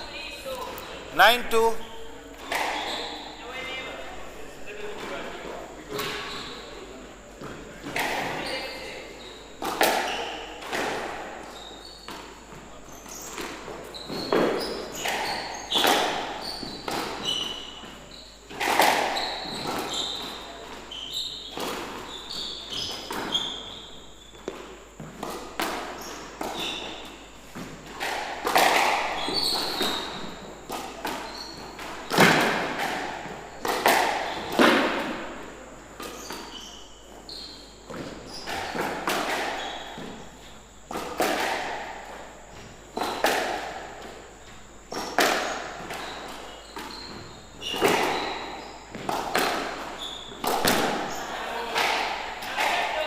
And out 3-9.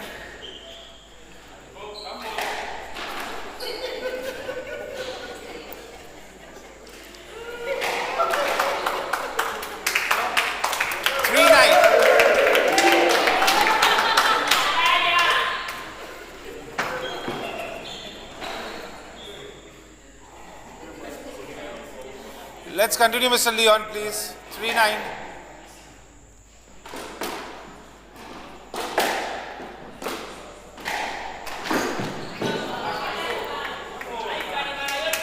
4-9.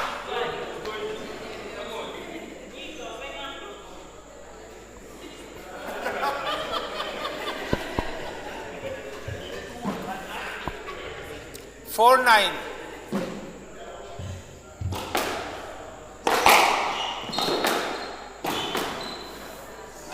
5-9.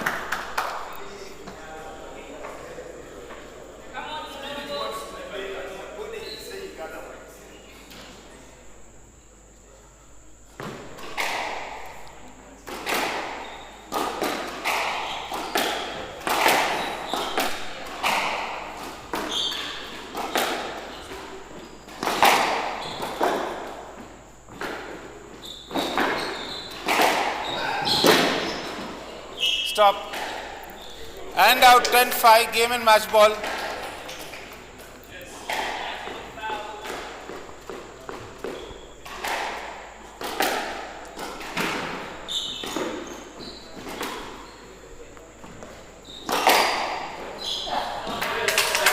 And there we have it.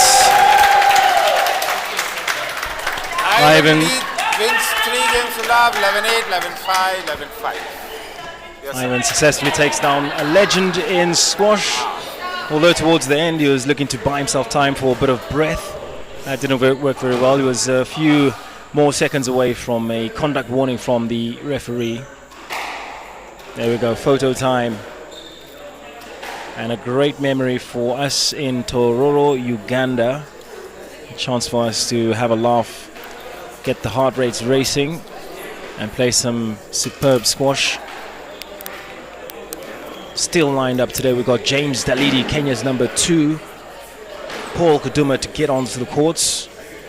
We've had already the Nimji brothers. And we just concluded round 2 matches. Still to come, we've got the consolations, the plates, where the losers of round 1 will be heading into that contest. And there you see the brothers, that's Ivan. Smiles all round, just behind the youngster Vivan Sagar, and trailed by those Kenyans, Muqtadir Nimji and his brother Ilyaseen, followed by Mum.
7-1.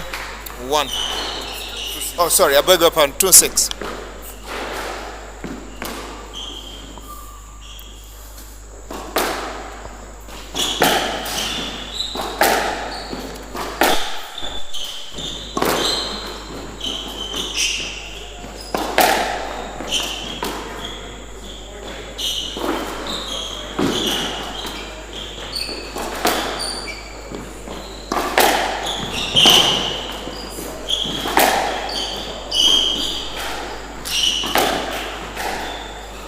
Seven, 2.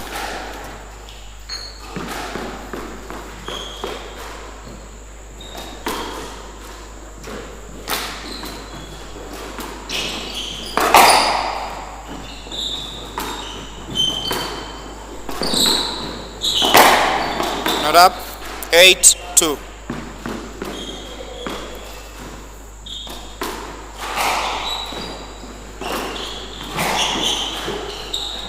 Up. 3-8.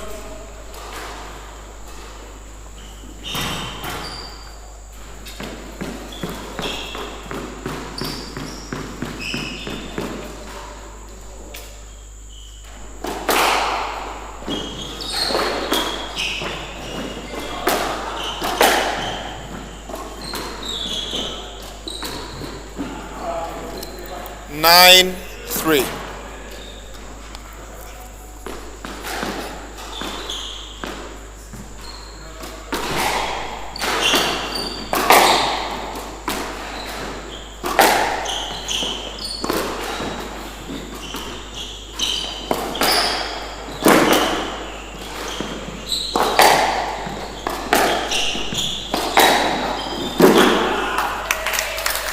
Four, 9.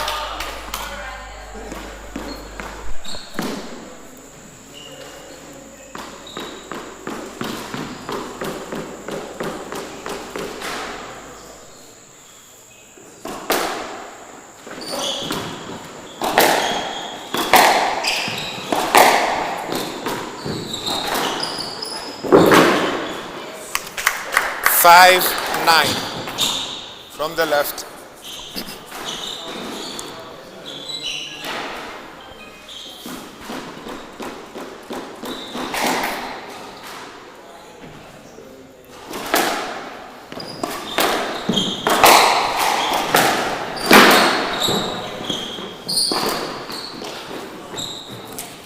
Ten, 5 game ball.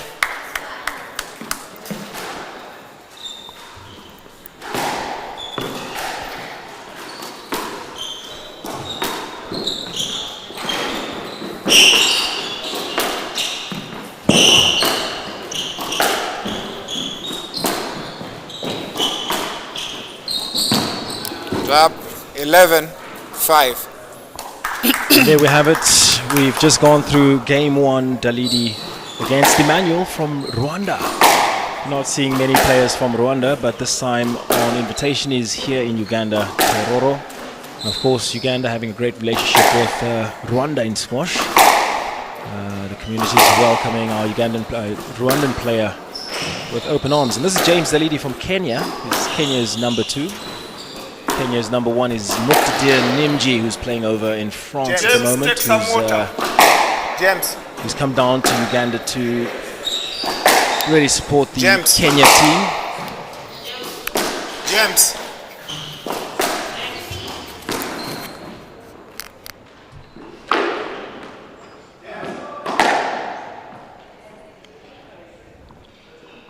And Emanuel currently down 1 game to love, 11-5 in the first game. Coming from the land of 1,000 hills, Rwanda. It's said to be known for its amazing landscapes and rolling hills. I've never been, but if you're planning a trip one day, well, East Africa is a great destination to consider. We're currently in a small town called Tororo in Uganda. And we'll see a lot of the locals come and support the semi-finals and the finals, and we hope that one of the Ugandan players makes it through to the semis. Of course, it's going to be quite an uphill battle for anyone who's getting into the quarterfinals and the semis. All relatively equally matched. We've got a wild card in terms of the Indian player, Ravi Dixit, a former PSA player, and an invitational player. We've got an Egyptian player who's really showed his talents earlier on.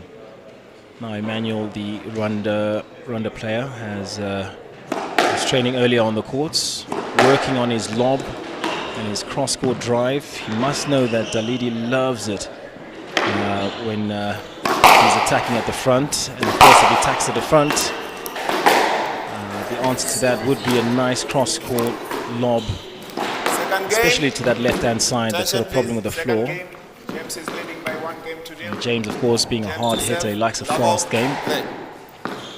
Recently played in a tournament where he injured his arm in the final against Uganda's Paul Kaduma. Here we go. The fast-paced game has begun. Rwanda not giving away any points. And that's that cross-court lob he's been working on.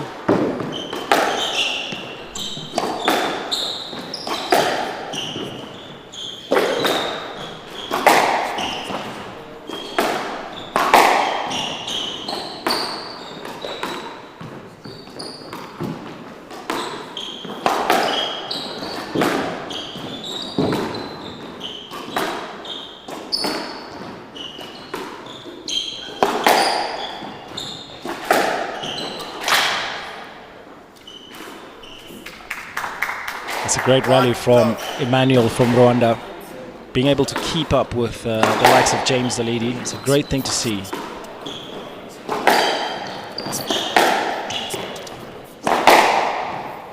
And James playing a lot of squash in Parkland Sports Club in Nairobi. And of course, a country that's known for its runners. I hope soon it will be a country that's known for its squash players. And if you've been to Kenya, you'd know that the safaris are second to none. It's one of the best safari destinations, home to the big five, the lions, the elephants, buffalo, etc. And now we're taking a moment where James has been asked by the officials to just remove his jewelry.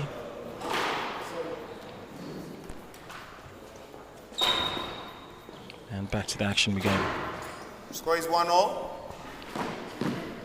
Now 1-0 in the second.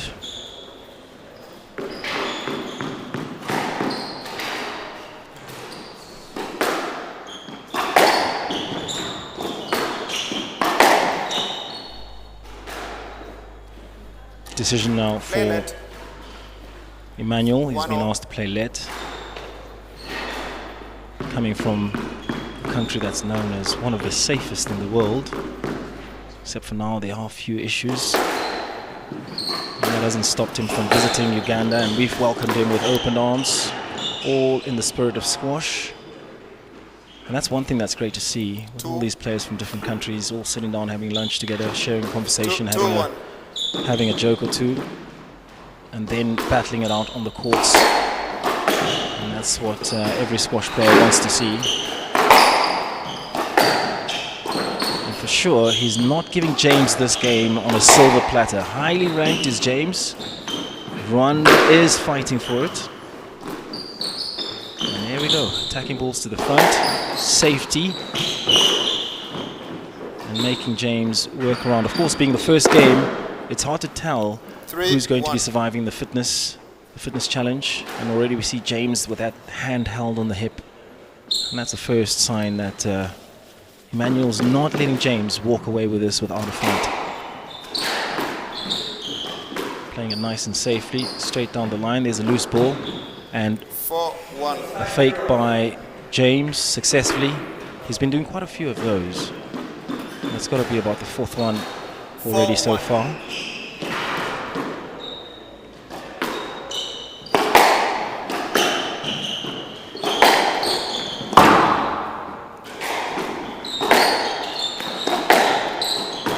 Oh, great return from Emanuel. 2-4. And his confidence is still beaming. He just has to break down Dalidi.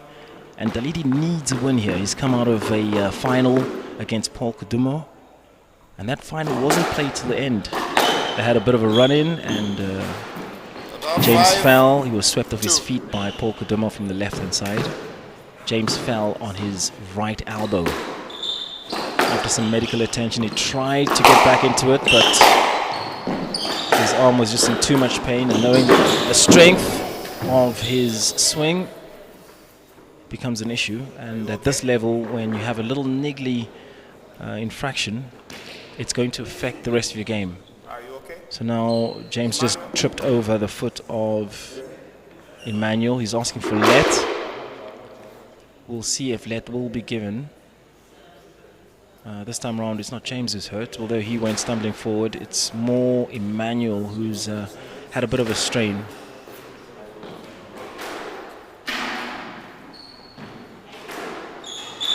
There we go. We're going to take some time. He's been given time to recover. The last time this happened with James, he fell on his first right-hand side wrist and then onto his elbow. He was checked out by medical staff for a good 15 minutes.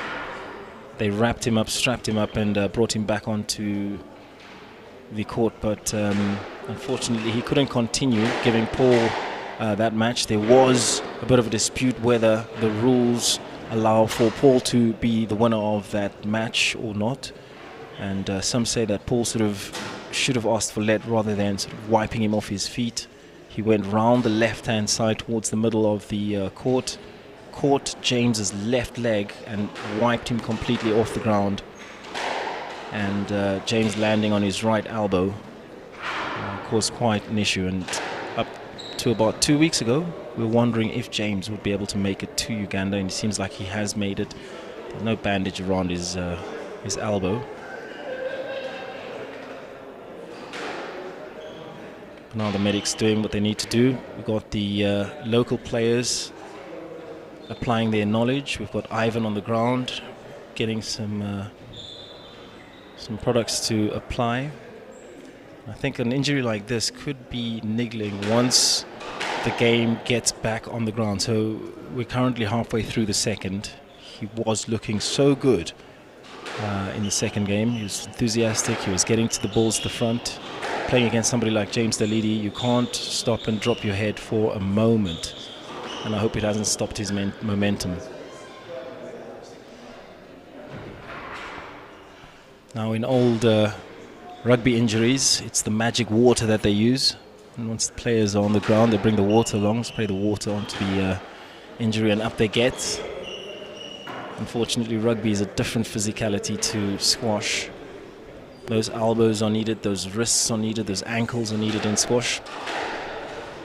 So we're going to give him some time. We've got 10 more minutes before we can make a decision. I'm sure the referees and officials will be considering the movement that took place. We might be able to have a replay and have a look at this incident, just as we saw at the Nairobi Open, where Paul Kodumo just managed to wipe off James off his feet. But in a few minutes, we'll have a look at that replay. And we'll be able to see the angle in which James approached. And if we are lucky to get that replay. If not, well, the officials will make their decision.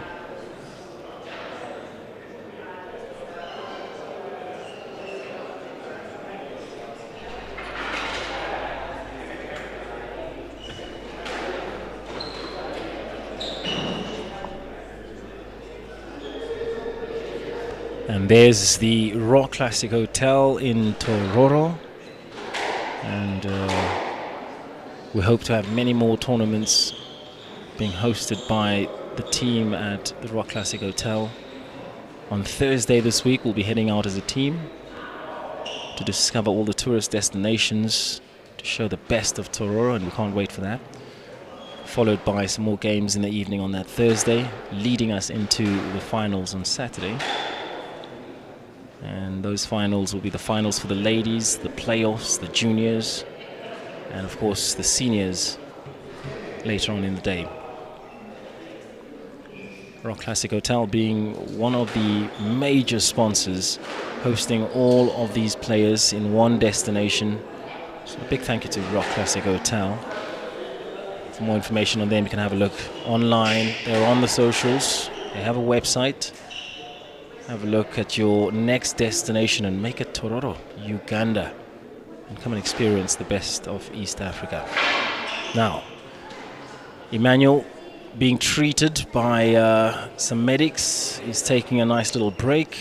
We're going to have James also encouraging him to continue. He went through the same thing just a few weeks ago, so he understands fully the stress of having a niggly injury and getting back onto the court.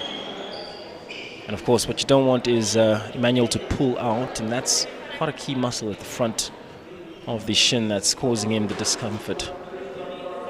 So we'll have a look if in the next couple of minutes he'll stand and try and get back into it. He was enthusiastic early on this afternoon, really training to take on the likes of James, which isn't an easy feat.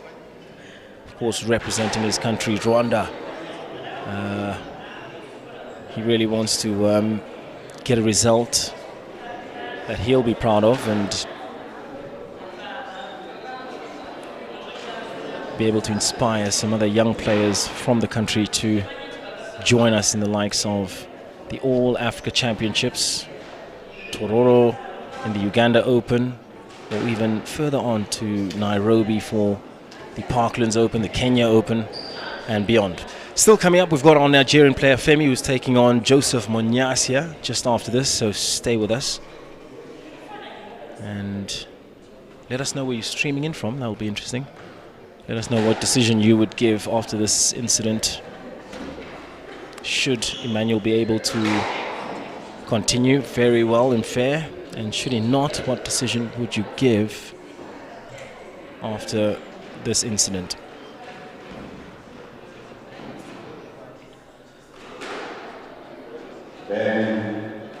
And of course, each sport code has their own limits. And just like football, where players are kicked in the shin and the spectators think it's not as bad as they signal out to be, well, those shin kicks can be quite painful and restrict you from movement. So each sport has its way of dealing with these types of incidents, and football is no exception. Once you're hurt, you're hurt. And squash is the same, where all those muscles and joints that you'll need to be able to move freely and lunge and stretch, well, they all make a difference. So we're going to see if Emanuel's ready enough to pick up and get back onto the court. He's going to try and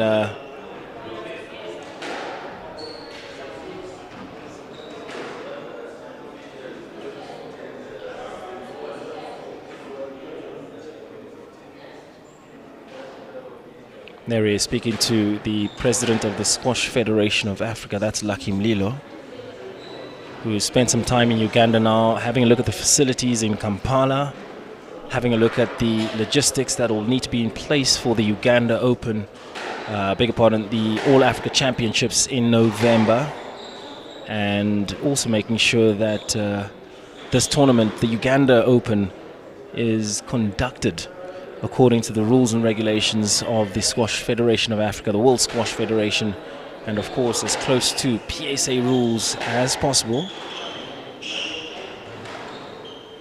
And that's Emanuel from Rwanda, beautiful Rwanda. There we go, a round of applause for him as he enters the court again. And coming from Rwanda, I'm sure his countrymen are really backing him to get back on the court and finish the job against James Dalidi. Okay, there he is, giving it a bit of a lunge. And they're making so many great changes in Rwanda. One of the cleanest countries in Africa, so to say. And not only that, they've secured that as one of the countries with the first country to have a majority female parliament with over 60% of the seats held by women. Now let's get back to the action. James to serve, a let was called. 5-2 in the second.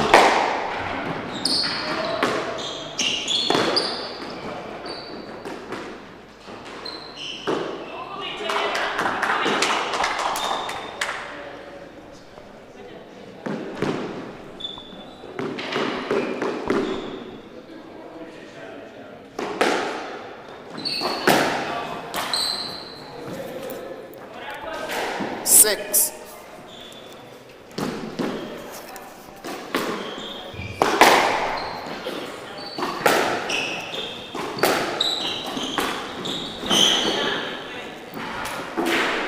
Seven, 3.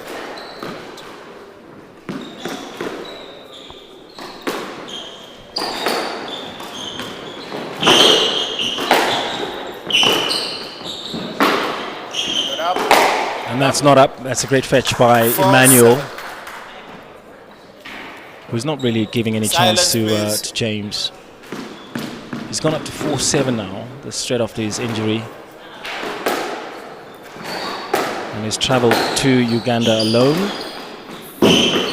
And like we said, there's not many players from Uganda, from Rwanda. 5. But as somebody who can take on the likes of James Dalidi, he must be one of the top players in Rwanda.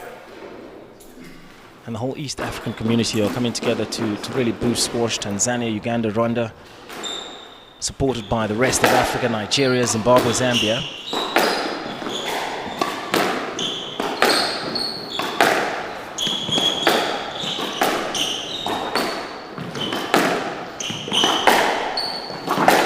James is really looking for that length to get that ball to the back and play some basic squash and attack where he can. And that's back to the drive by James, and that's exactly what he wants to find.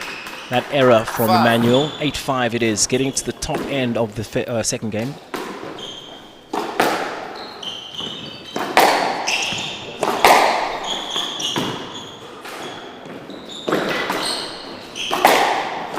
Good recovery by Emanuel. What will he do now? Looking for that lob, and a nice return by Emanuel.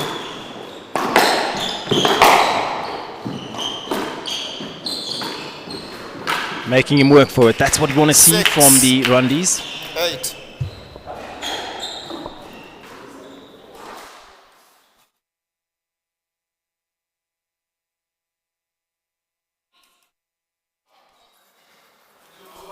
Six, 8.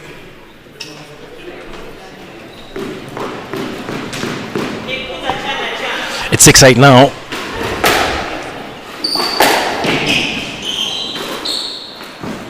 Not up. 9-6. 9-6, and that enthusiasm, that motivation is still with him, which is great to see. Once you play against a stronger player, you usually sort of start dipping towards the end. He believes he can beat James. In the second game, he still believes that. And that you can tell from the decisions and shots he's playing, and there we go, an error. 7-9. He's hoping for that error, and he knows that if he chips away at James slowly and ever so slowly, he can get to his weaker end, which is fitness. And we saw earlier on in the second game that James was holding his hip, meaning he's feeling the strain. This is great heart showed by the Rundis. And a great drive by James. 10, game ball, 7.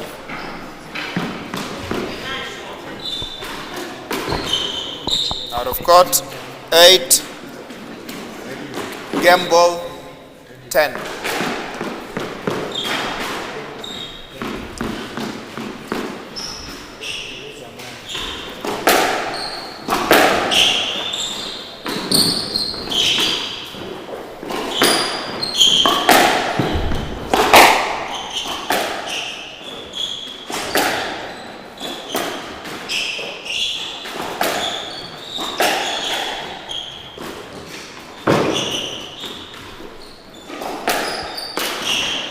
Up, 9, game ball, 10.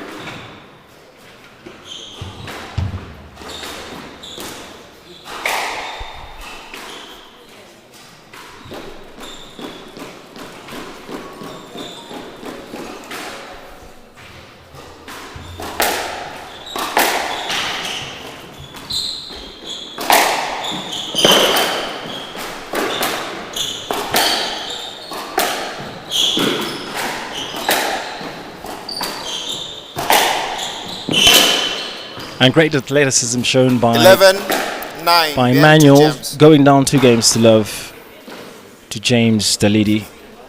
Yeah. And that's just after an injury. They look like they're still ready for more. He's staying on the courts. maybe a good 90 idea to go seconds. and recoup and refocus from outside.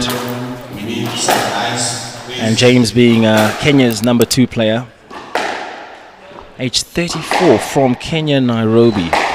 Now he started getting into squash a little bit later on in life, but since then he's really taken and embraced the game of squash and really shown a presence in Nairobi and across the borders. He's always visiting Zanzibar, and as of this year he was out in Zanzibar for their Zanzibar Open, where he defeated Enos of Zambia 3-2 in the final. We still have Enos going into the quarterfinal.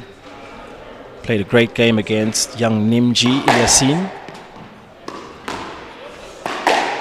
And if you want to find James on Instagram, you can find him at dalidi.fitness.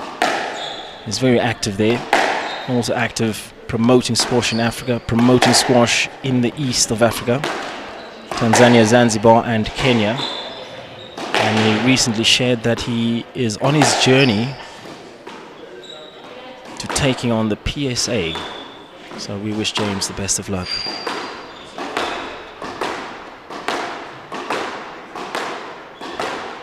And most of the players from the east of Africa, the biggest struggles are the support to get to the tournaments. So failing to get to tournaments in Malaysia, United States or the United Kingdom, they create tournaments right here in Africa. East of Africa, the Kenya Open, and now the Uganda Open.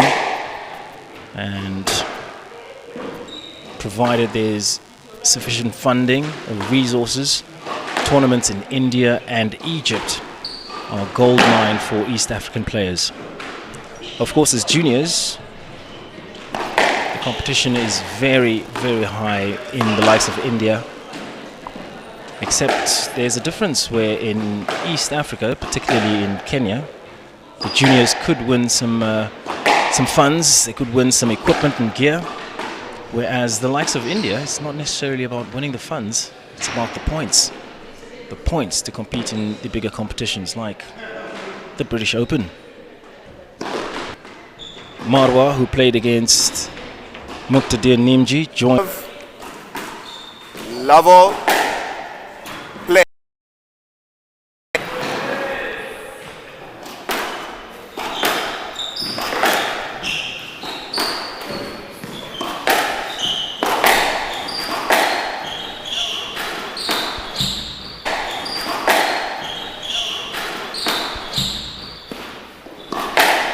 Well, against Kenya's number 2 player. Now, a little bit later on, you'll get to see our Indian invited guest, Ravi, who, along with the Egyptian and Kenya's number 1, Uganda's number 1, will give us a fantastic display of squash in the semi-finals.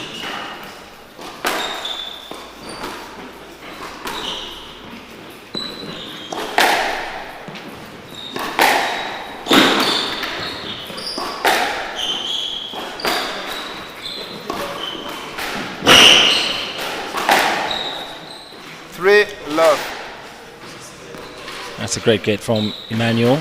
Wasn't successful. 3-love now to James. Slowing it down ever so slightly for James. Emanuel just hitting that ball to the front right hand side from the right. Look for that nick. 4-love from the right. And here we go. This is the final game. Game 3, 2 games to love to James. And Emanuel still looking for those deep drives and safe shots. James playing his structures, getting into the back and attacking ever so frequently, playing it safe again. And of course James is used to a faster game than this. He's managed to get a few points from his deception, that one being down. Love. And some of the players have said that this tin is quite higher than the usual that they're used to.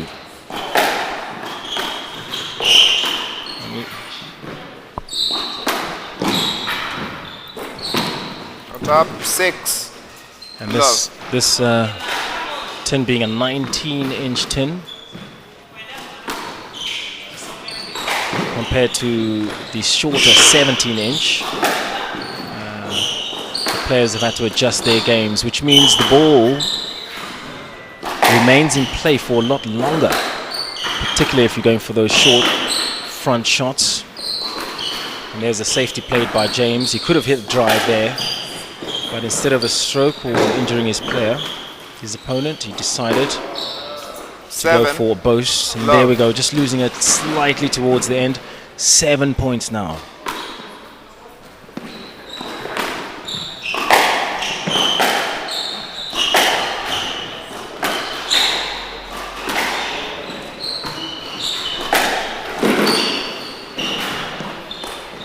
And there's that cross court that he's been looking for, and he's successfully taken it to the back. Very difficult to return. James really giving it a go, falls short. And he's requesting some assistance again, Emanuel. This looks like he's still in a bit of pain from his earlier incident. Nonetheless, he continues 7-1. James leads in the third game. 2 games to love to James. And no sign in Emanuel's motivation to win this. No sign of dipping at all. He's still giving it his absolute fire. He knows he can. And of course James is in control of most of this game. And so far it's a great round 2 match to have here in Uganda.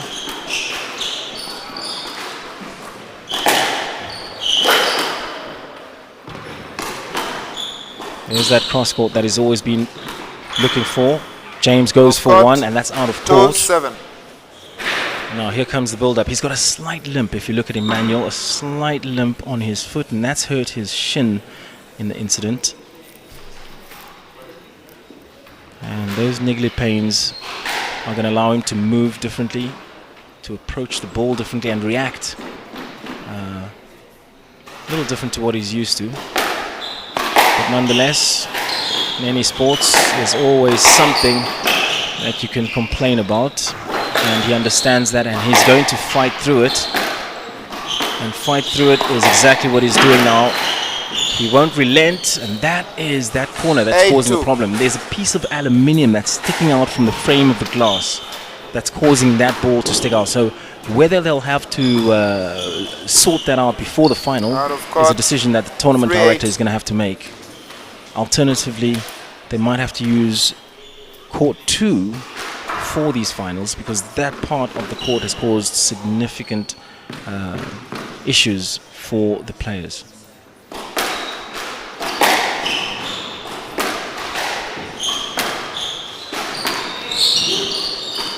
And James playing that one, he could have taken a stroke. He's deciding to push through.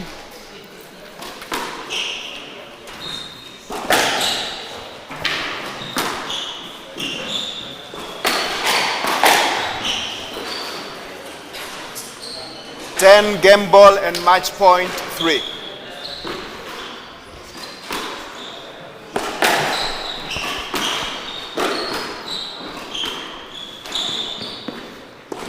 He was very close to that ball in the corner. Again, a lob by James. Straight drive by Emanuel, and a cross court. A boast, and that was not up. And that brings it to the end of the game. Game and match 2. James the lead. So far, I would say a great effort from Emanuel. Taking on the likes of James is not easy, and this time round, Rwanda can be proud. Getting through to round 2 of the Uganda Squash Open against James Dalidi.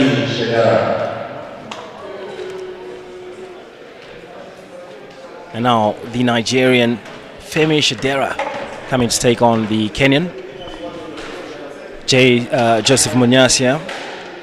And that game concluded with James Dalidi 11-5, 11-3, 11-9. 3 games to love.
Silence, please.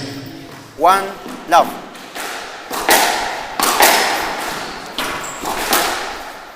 Out of court and out. One each.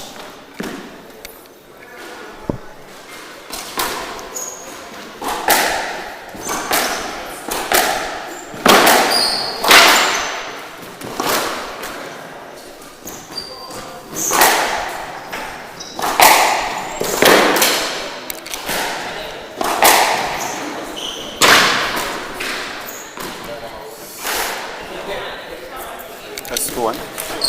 2-1.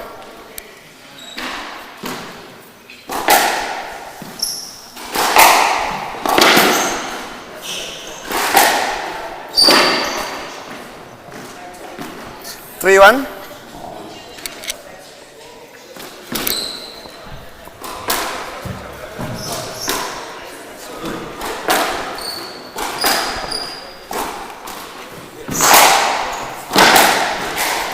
Four one.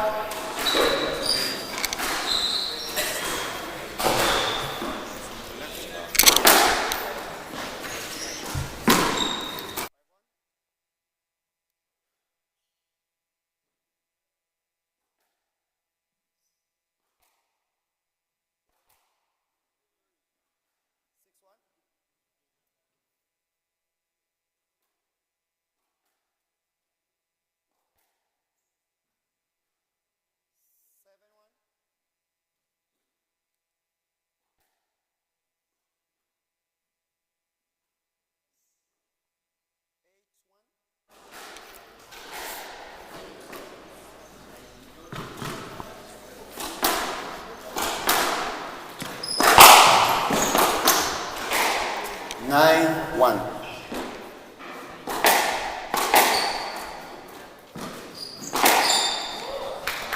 Two nine and out.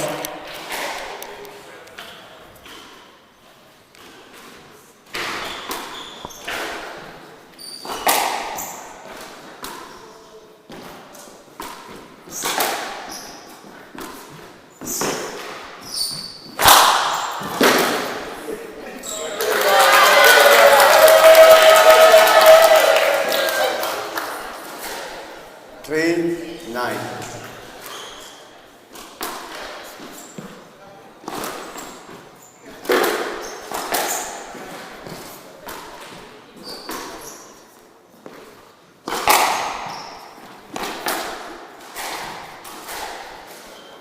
Ten three. Game ball.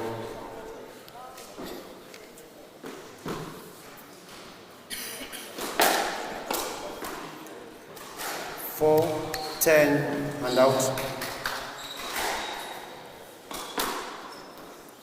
Out of court. 11-4. And there we have it, the first game from Joseph Munyasia taking on Femi from Nigeria. This is round 2 matches. 11-4 in the first.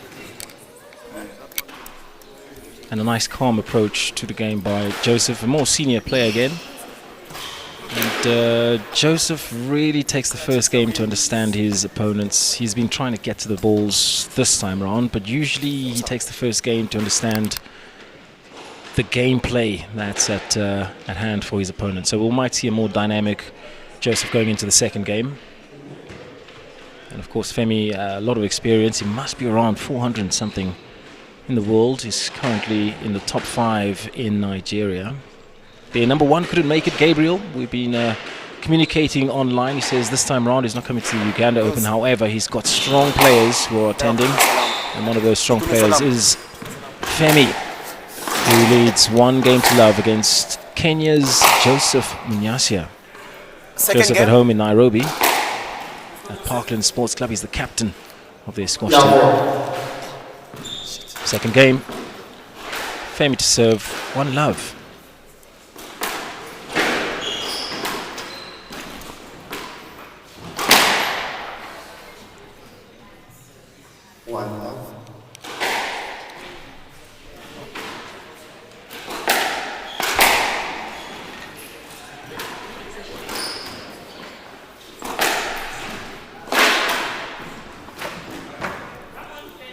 out. 1-1.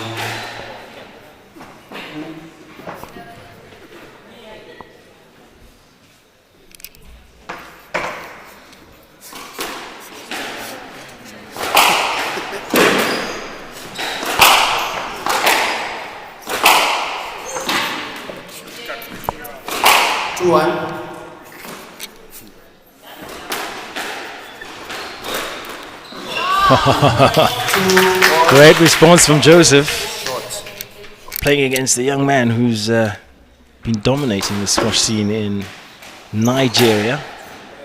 Just in 2024, he took part in that Yellow Dot tournament in Lagos, Nigeria.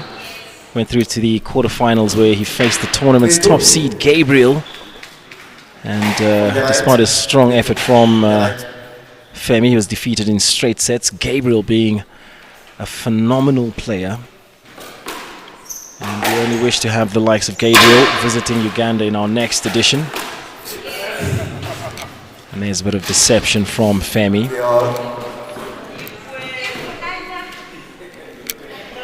He's been playing fantastic squash since an early age. And back in 2008, he represented Edo State, where he won the inaugural National Under-19 squash tournament. And really putting him on the map as a potential to represent and lead Nigeria squash.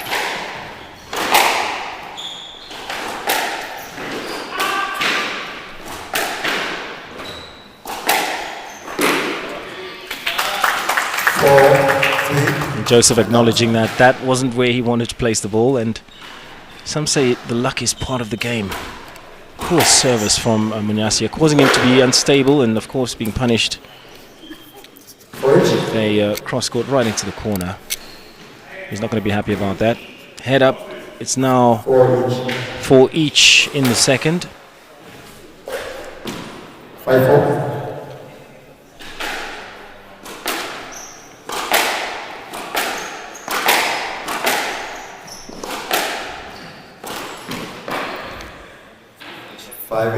And out.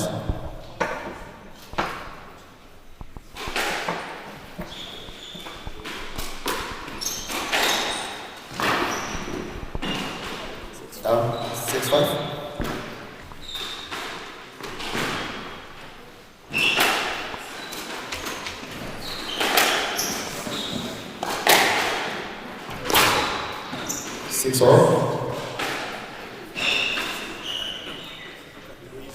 I don't think Femi was expecting a return from Joseph for that. It didn't seem like he was very ready for more. Nonetheless, it's 6-4 now. And something is happening to Femi. Oh, I beg your pardon, now it's 7-6.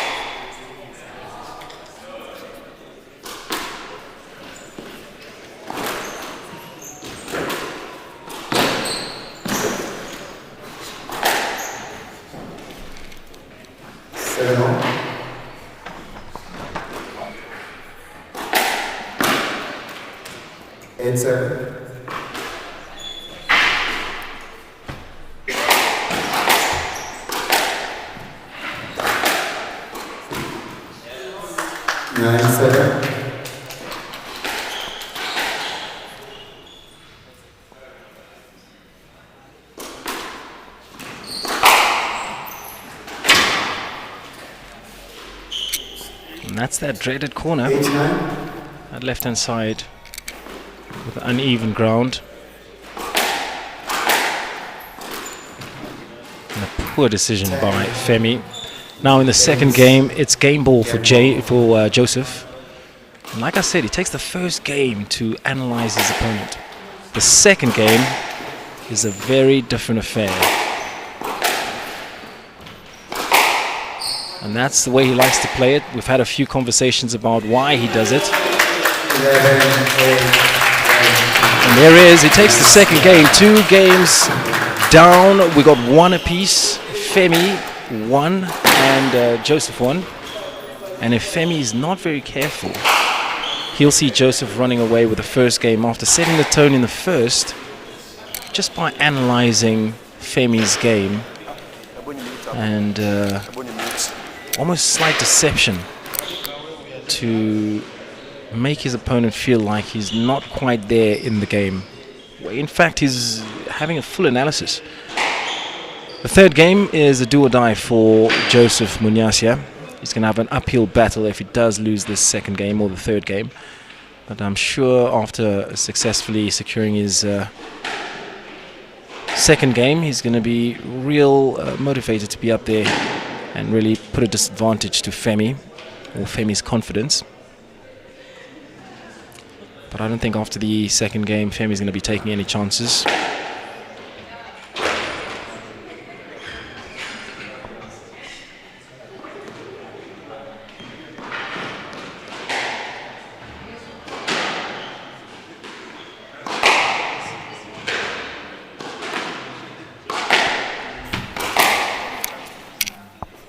Okay, third game scores are 1-1. Level. And here we go, representing Parkland's Squash Club in Nairobi. Time. 1. Love. More aggressive play from Femi this time. He wants to finish the job. And Joseph responding with equal force.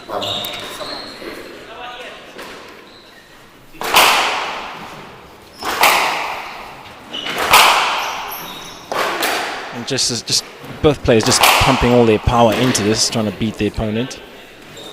I don't know how long that's going to last. And he's certainly cottoned on to what Joseph is all about, playing the soft game and then punishing. He's going to speed it up just a little and make Joseph uncomfortable. Down, 1-5. There we go, taking a strong lead in the third game. Now 1-5 for Joseph. He's on a comeback now. Not taking as much as power as Femi was, but that's a scoop. You might have to complain about that. 6-1. He hits the tin, and now 6-1 in the third. Yes, that's 6-1.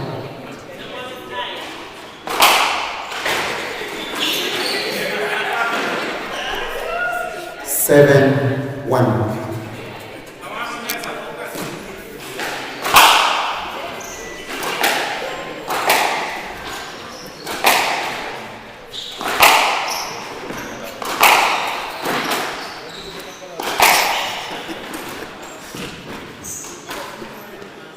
That dreaded corner. Very smart from Munyasia. That's all the experience coming through, showing in the third game. He's going to slow it down once again. That's his style. There we go. Femi's not going to like that. He wants to pump that ball to the back. 8-2. And 8-2. It's just too fast for Joseph to react. Okay, let ball. 8-2. He's just called the ball down, the referee, which is James Dalidi. And Femi just making Joseph real uncomfortable on those serves.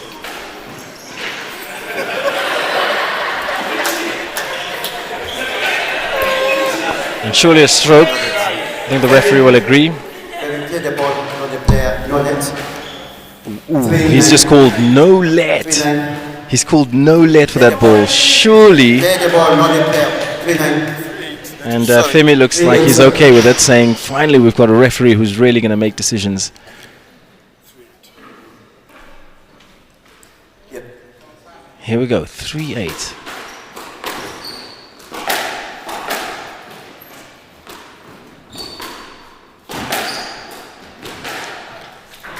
4-8.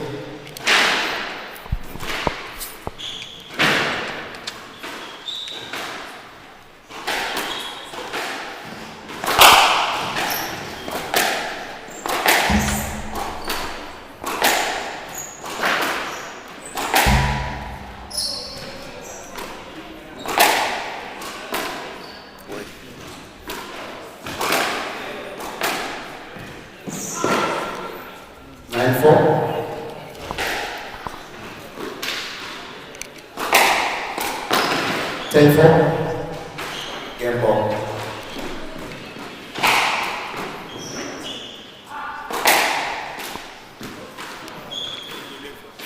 And that's 11-4 from Joseph and Femi.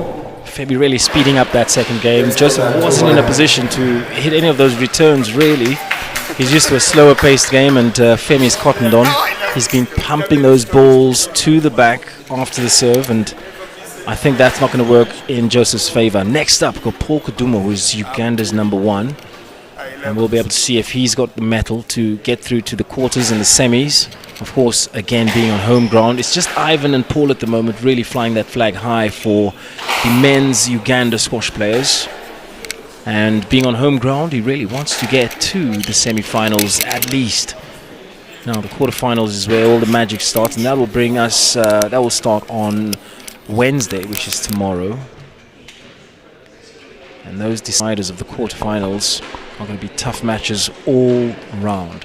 Here comes Joseph Munyasia, the captain of Parklands Sports Club, or Squash Club. I'm sure a lot of Kenya is going to be very proud to see him battle it out against one of Nigeria's finest, Femi Shadera, from Lagos, Nigeria. It's Nairobi against Lagos, 2-1 at the moment. And he knows it's been working for him. He pumps that serve.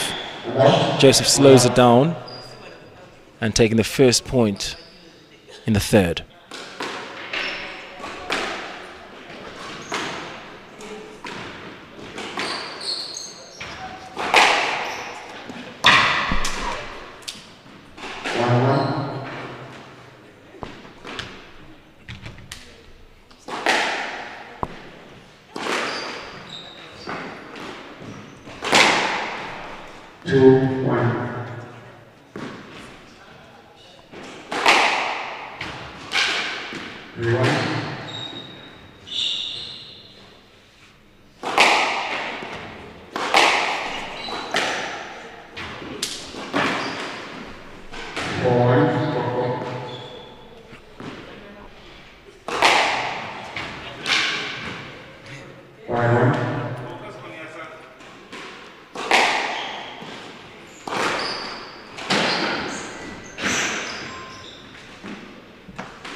Something about that bounce.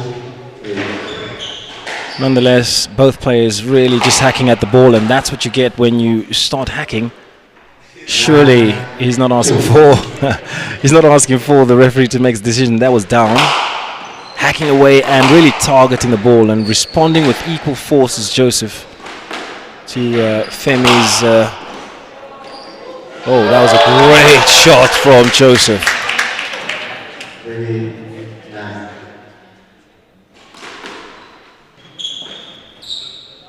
Oh, that was a great shot by Femi from Nigeria. And now he's beaming with confidence.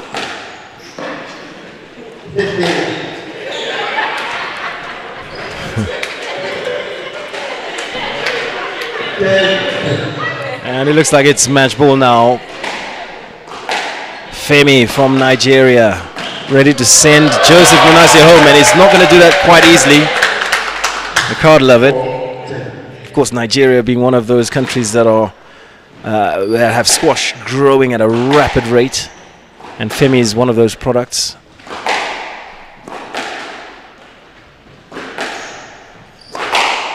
Oh! And he seals the deal.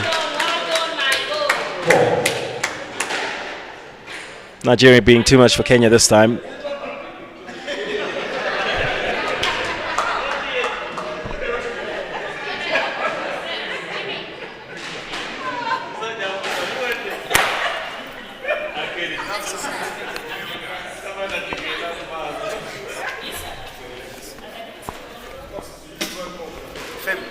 And that was the end with Femi and Joseph Munyasia. Kenya against Nigeria. They're going to be moving to the side, making way for Paul Kaduma of Uganda to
11-1, game to Paul.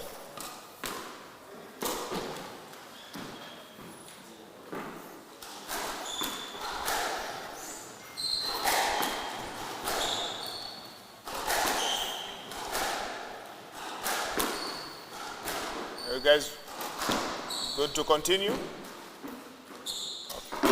Second game, Paul is leading by 1-0. Paul to serve, level.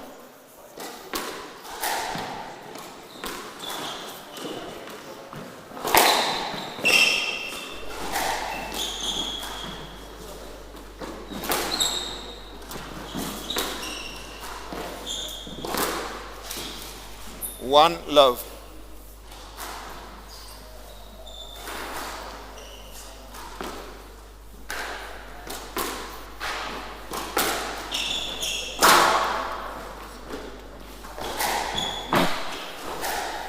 One all.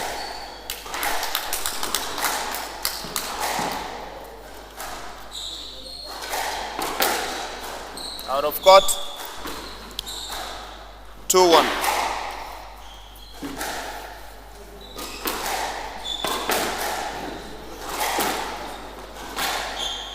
Three, 1.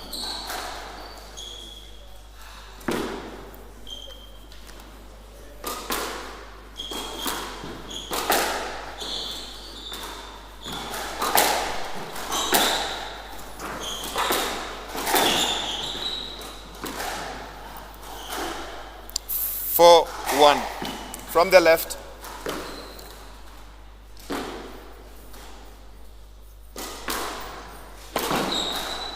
Five, 1.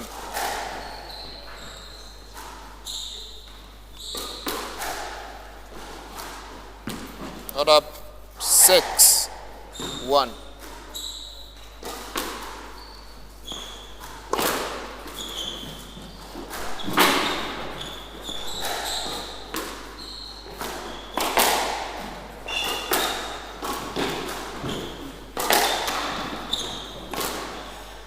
Seven, 1.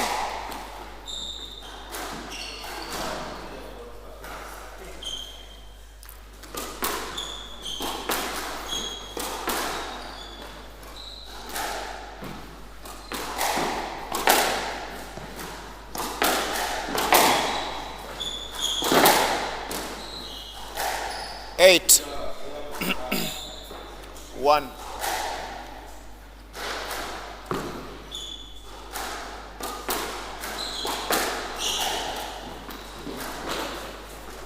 Nine, 1.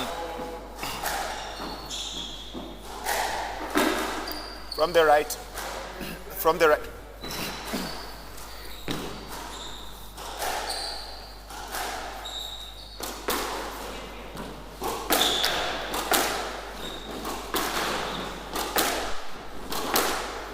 Out of court.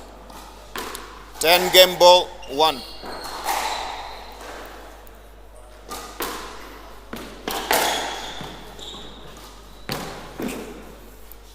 Up 2-10.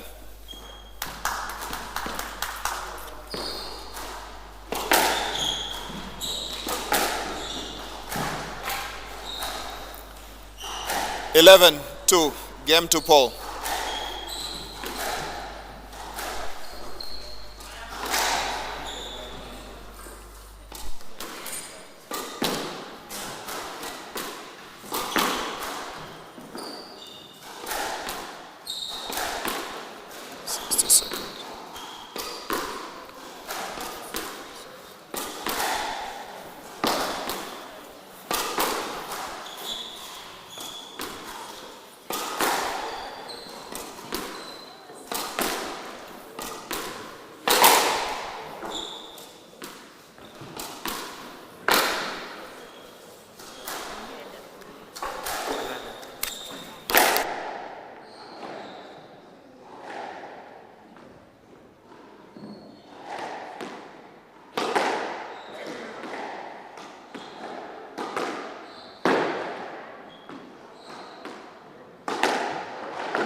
This is the third game. Paul is leading by 2-0. Paul to serve. Love all play.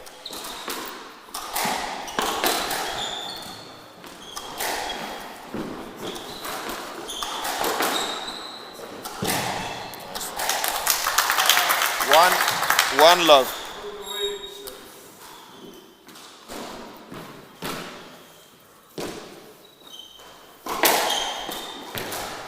Down. Two love.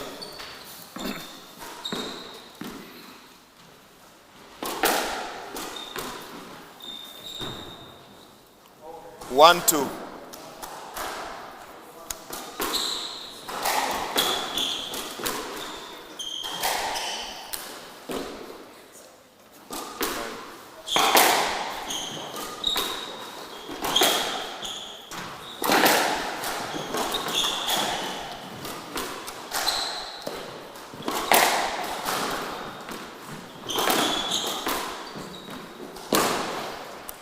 Three, two.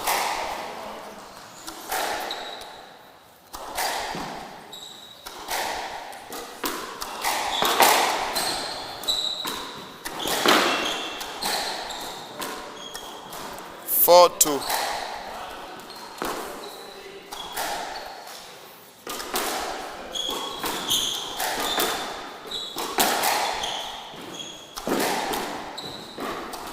Five, two.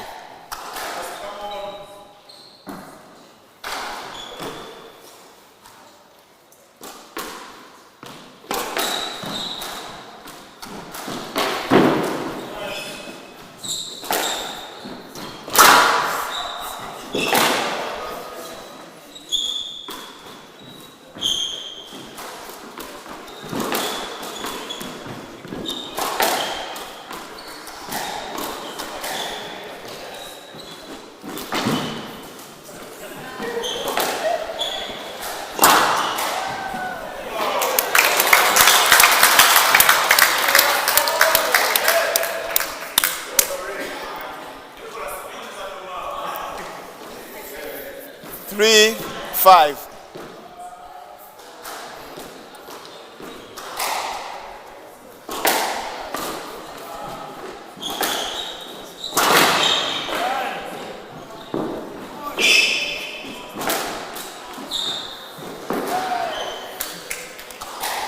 Six, three.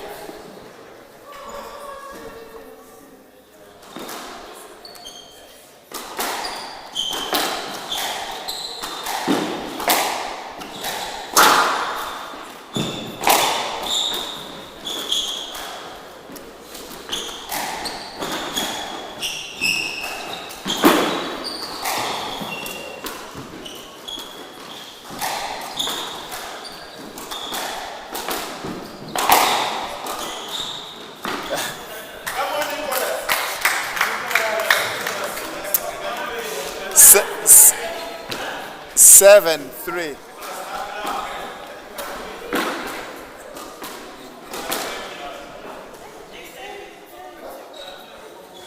Seven, three.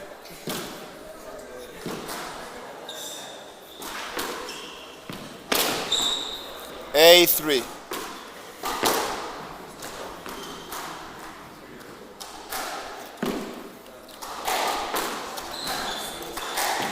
Four, eight. Service was down.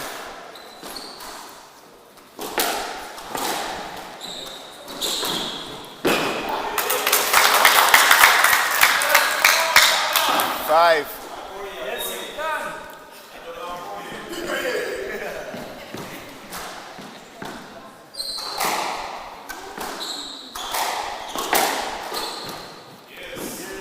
Six. Eight.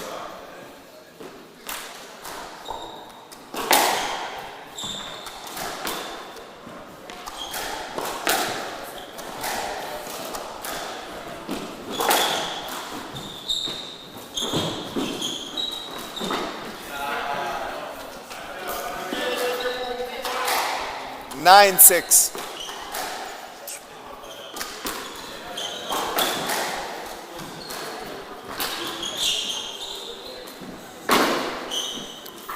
10, game ball and match point 6.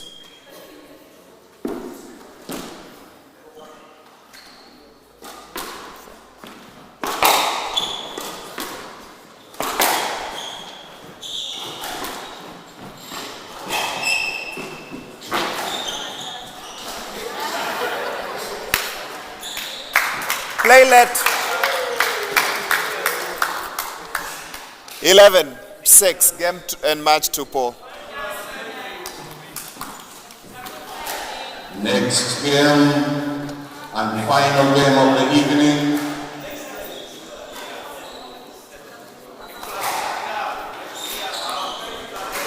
Sean Joseph and Ahmed El-Shabaab.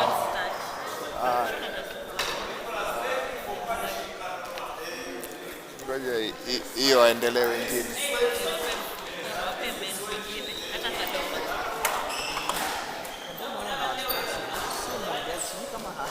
Sean Joseph and Ahmed El-Shabaab. Our final evening game.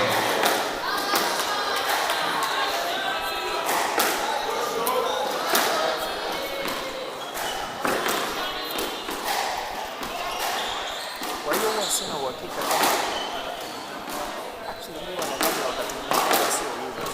This is a bit also serious.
Silence for the commencement of the game.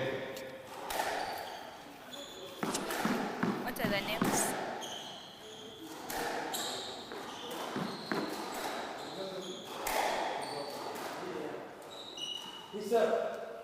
Sean.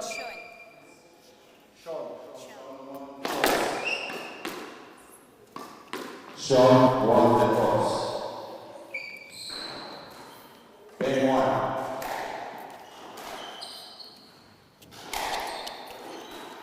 Best of 5 games. Ahmed and Sean. Sean has won the toss. Yeah. Serving from the Guys, Avon.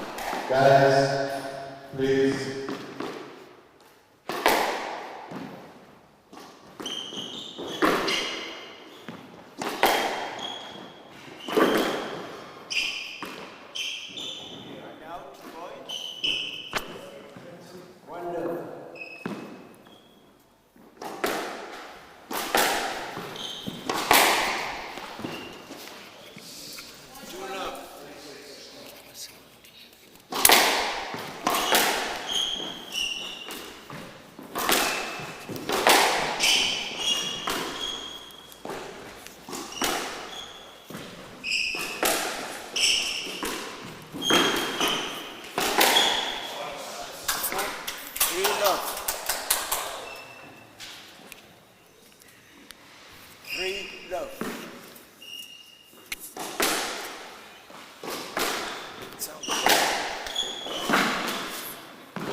Not up, hand out.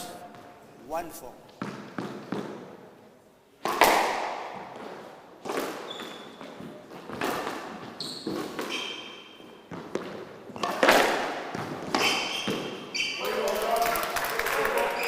Point. Time. Please wait for the score to be announced.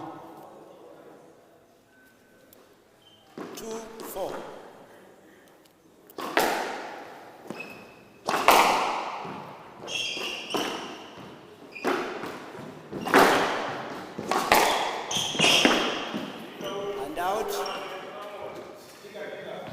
And out, 5-2.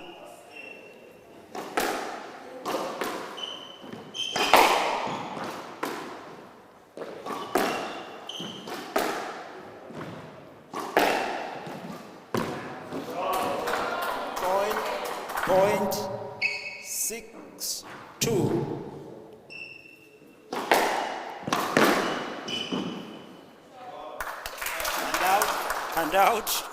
And out, 4, 6, 3-6.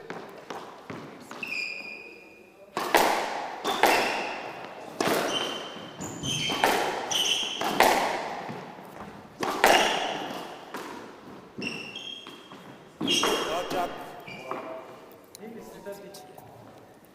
And out, 7-3.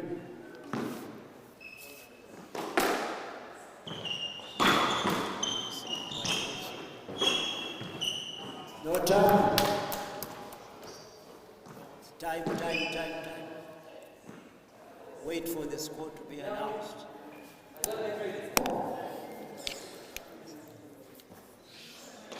Eight, 3.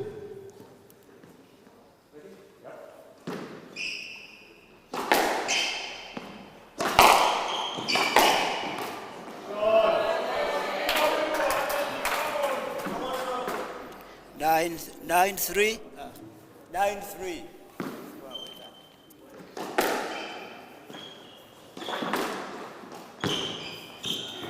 And out. 4. Time. Speaker, please. 4-9.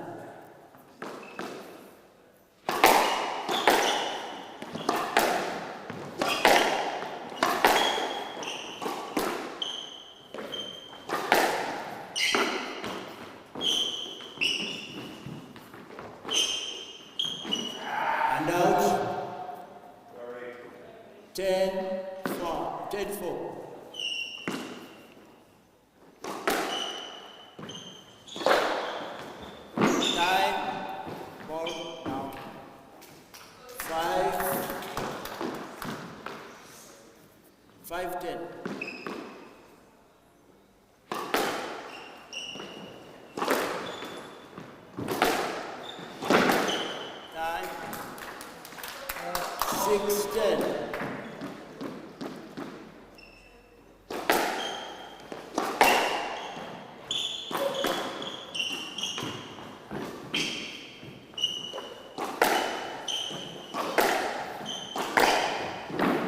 Game to Ahmed. First game, 11-6.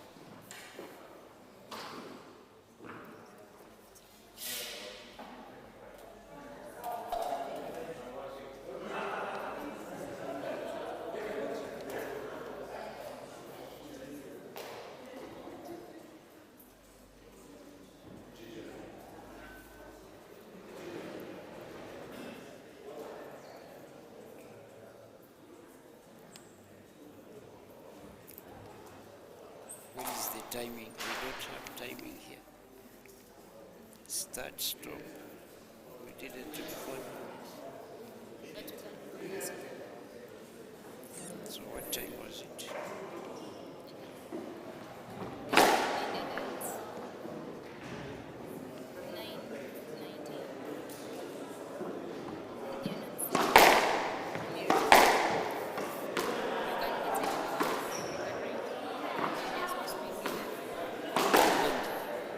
Changing here.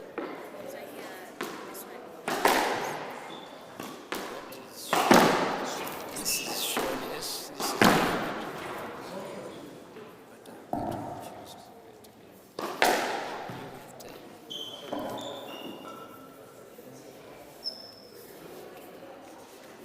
Ahmed leads by 1 game. Love. Serving second game. Love.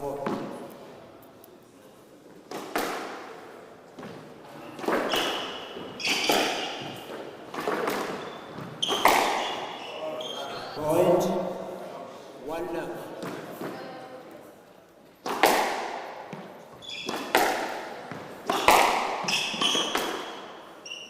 Out of court and point 2 love.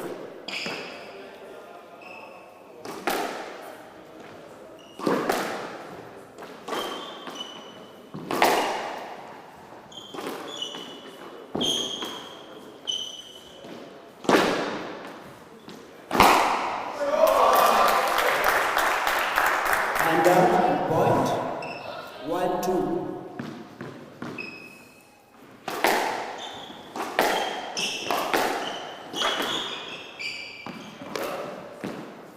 And out 3-1.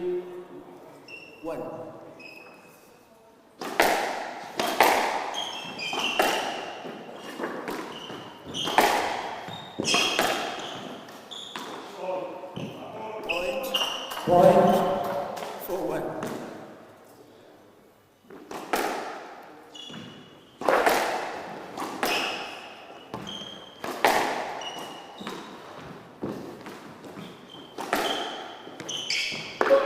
Out up 5-1.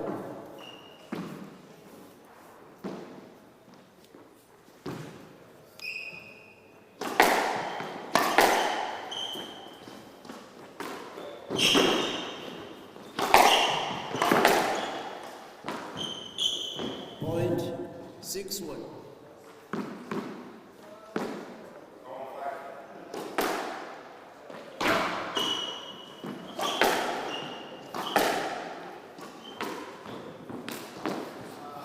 Point 7-1.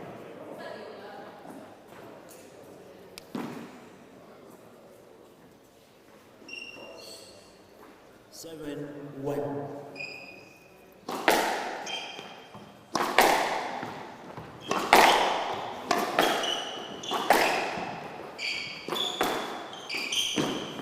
And out. 1-2-7.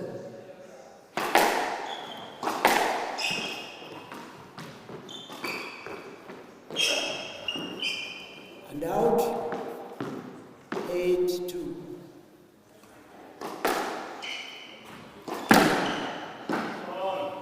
Two.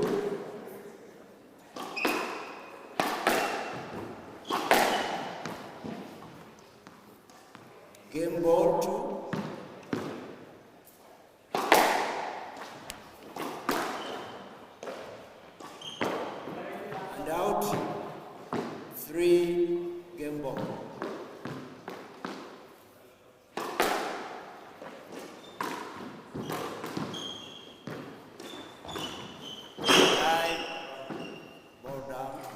Game to Ahmed. 11-3.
What is the case?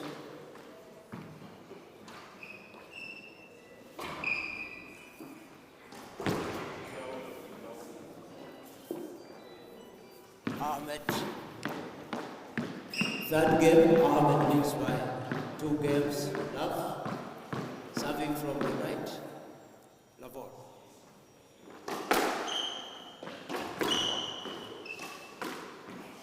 Two love. I mean 1 love.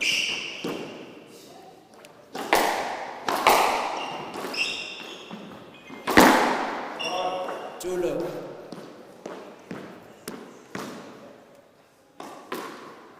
And out. 1-2.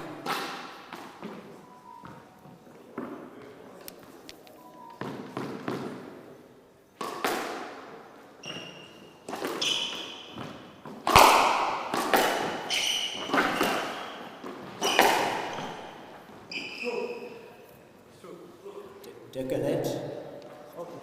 No, take a net. From the right. 1-2.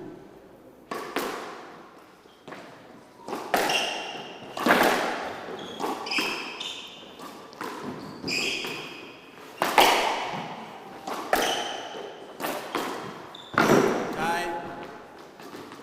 Always down, not up. 2-all. From the left.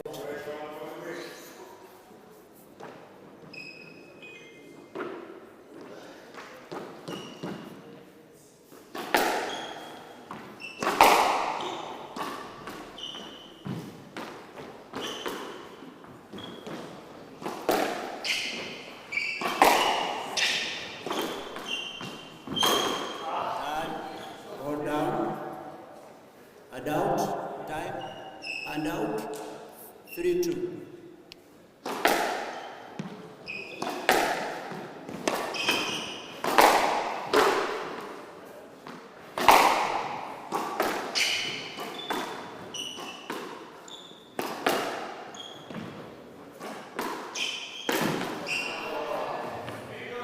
Point, 4-2. From the right. 4-2 from the right.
Time not up. 5-3.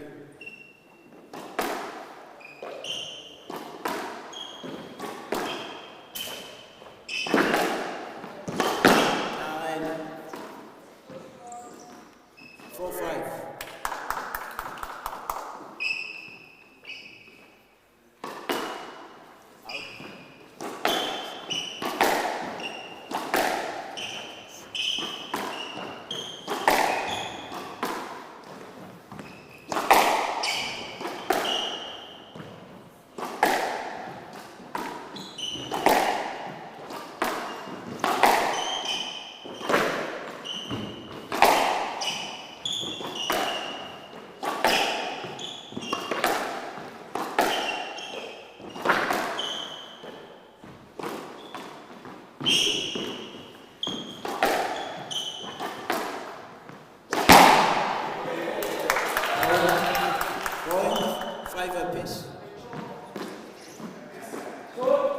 From the left, 5 apiece, 5 all.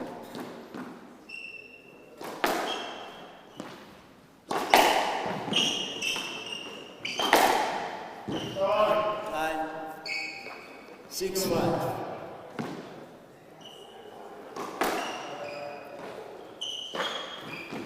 Water, point 7-5.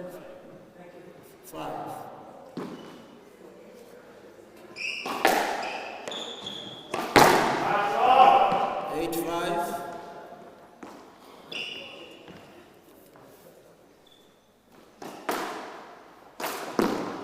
9-5.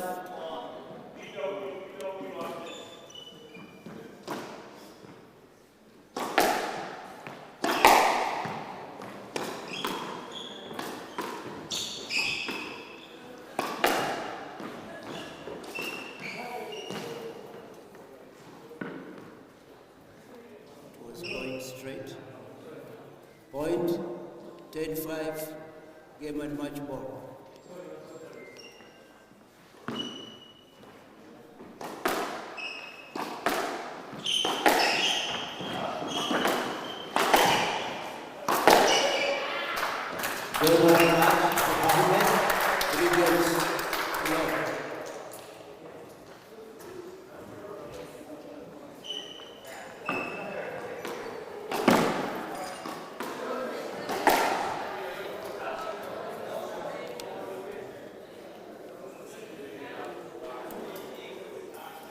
What's the name of the market?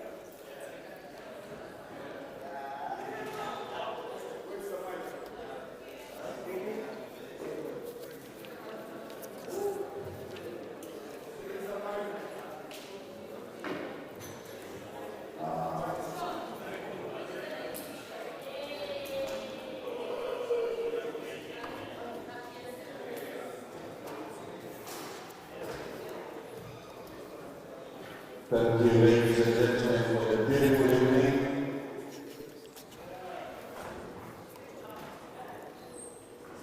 The men's quarterfinals tomorrow from 6 p.m.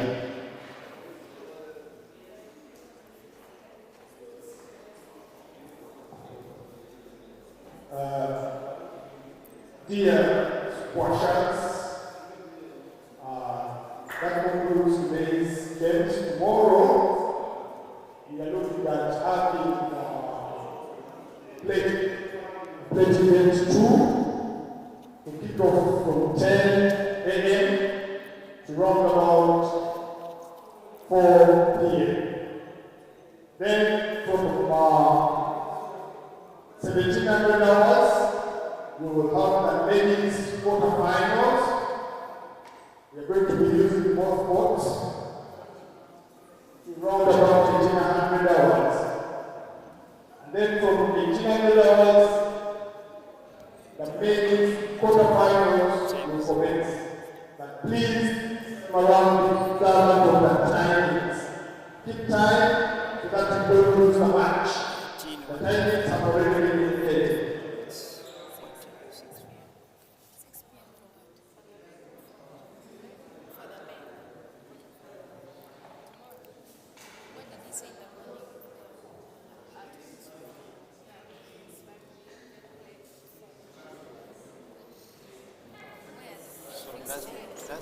morning. Ladies and gentlemen, dinner is ready, so from here you can go straight So there is and nothing obey your order.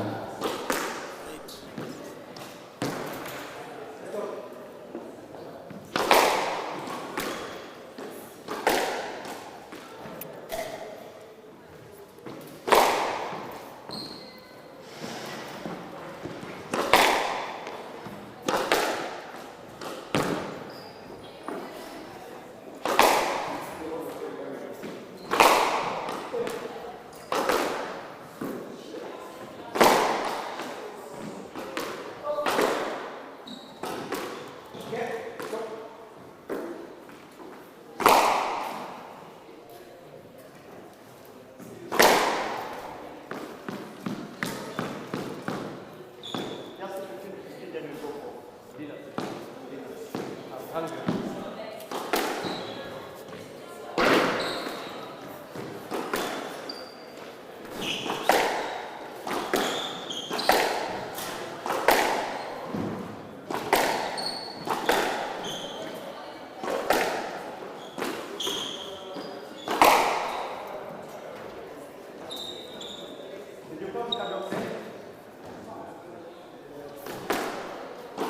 Player, please give time tomorrow. Give time tomorrow. Check if you're on the stage for tomorrow so that you're not late, like how it has happened to some people today.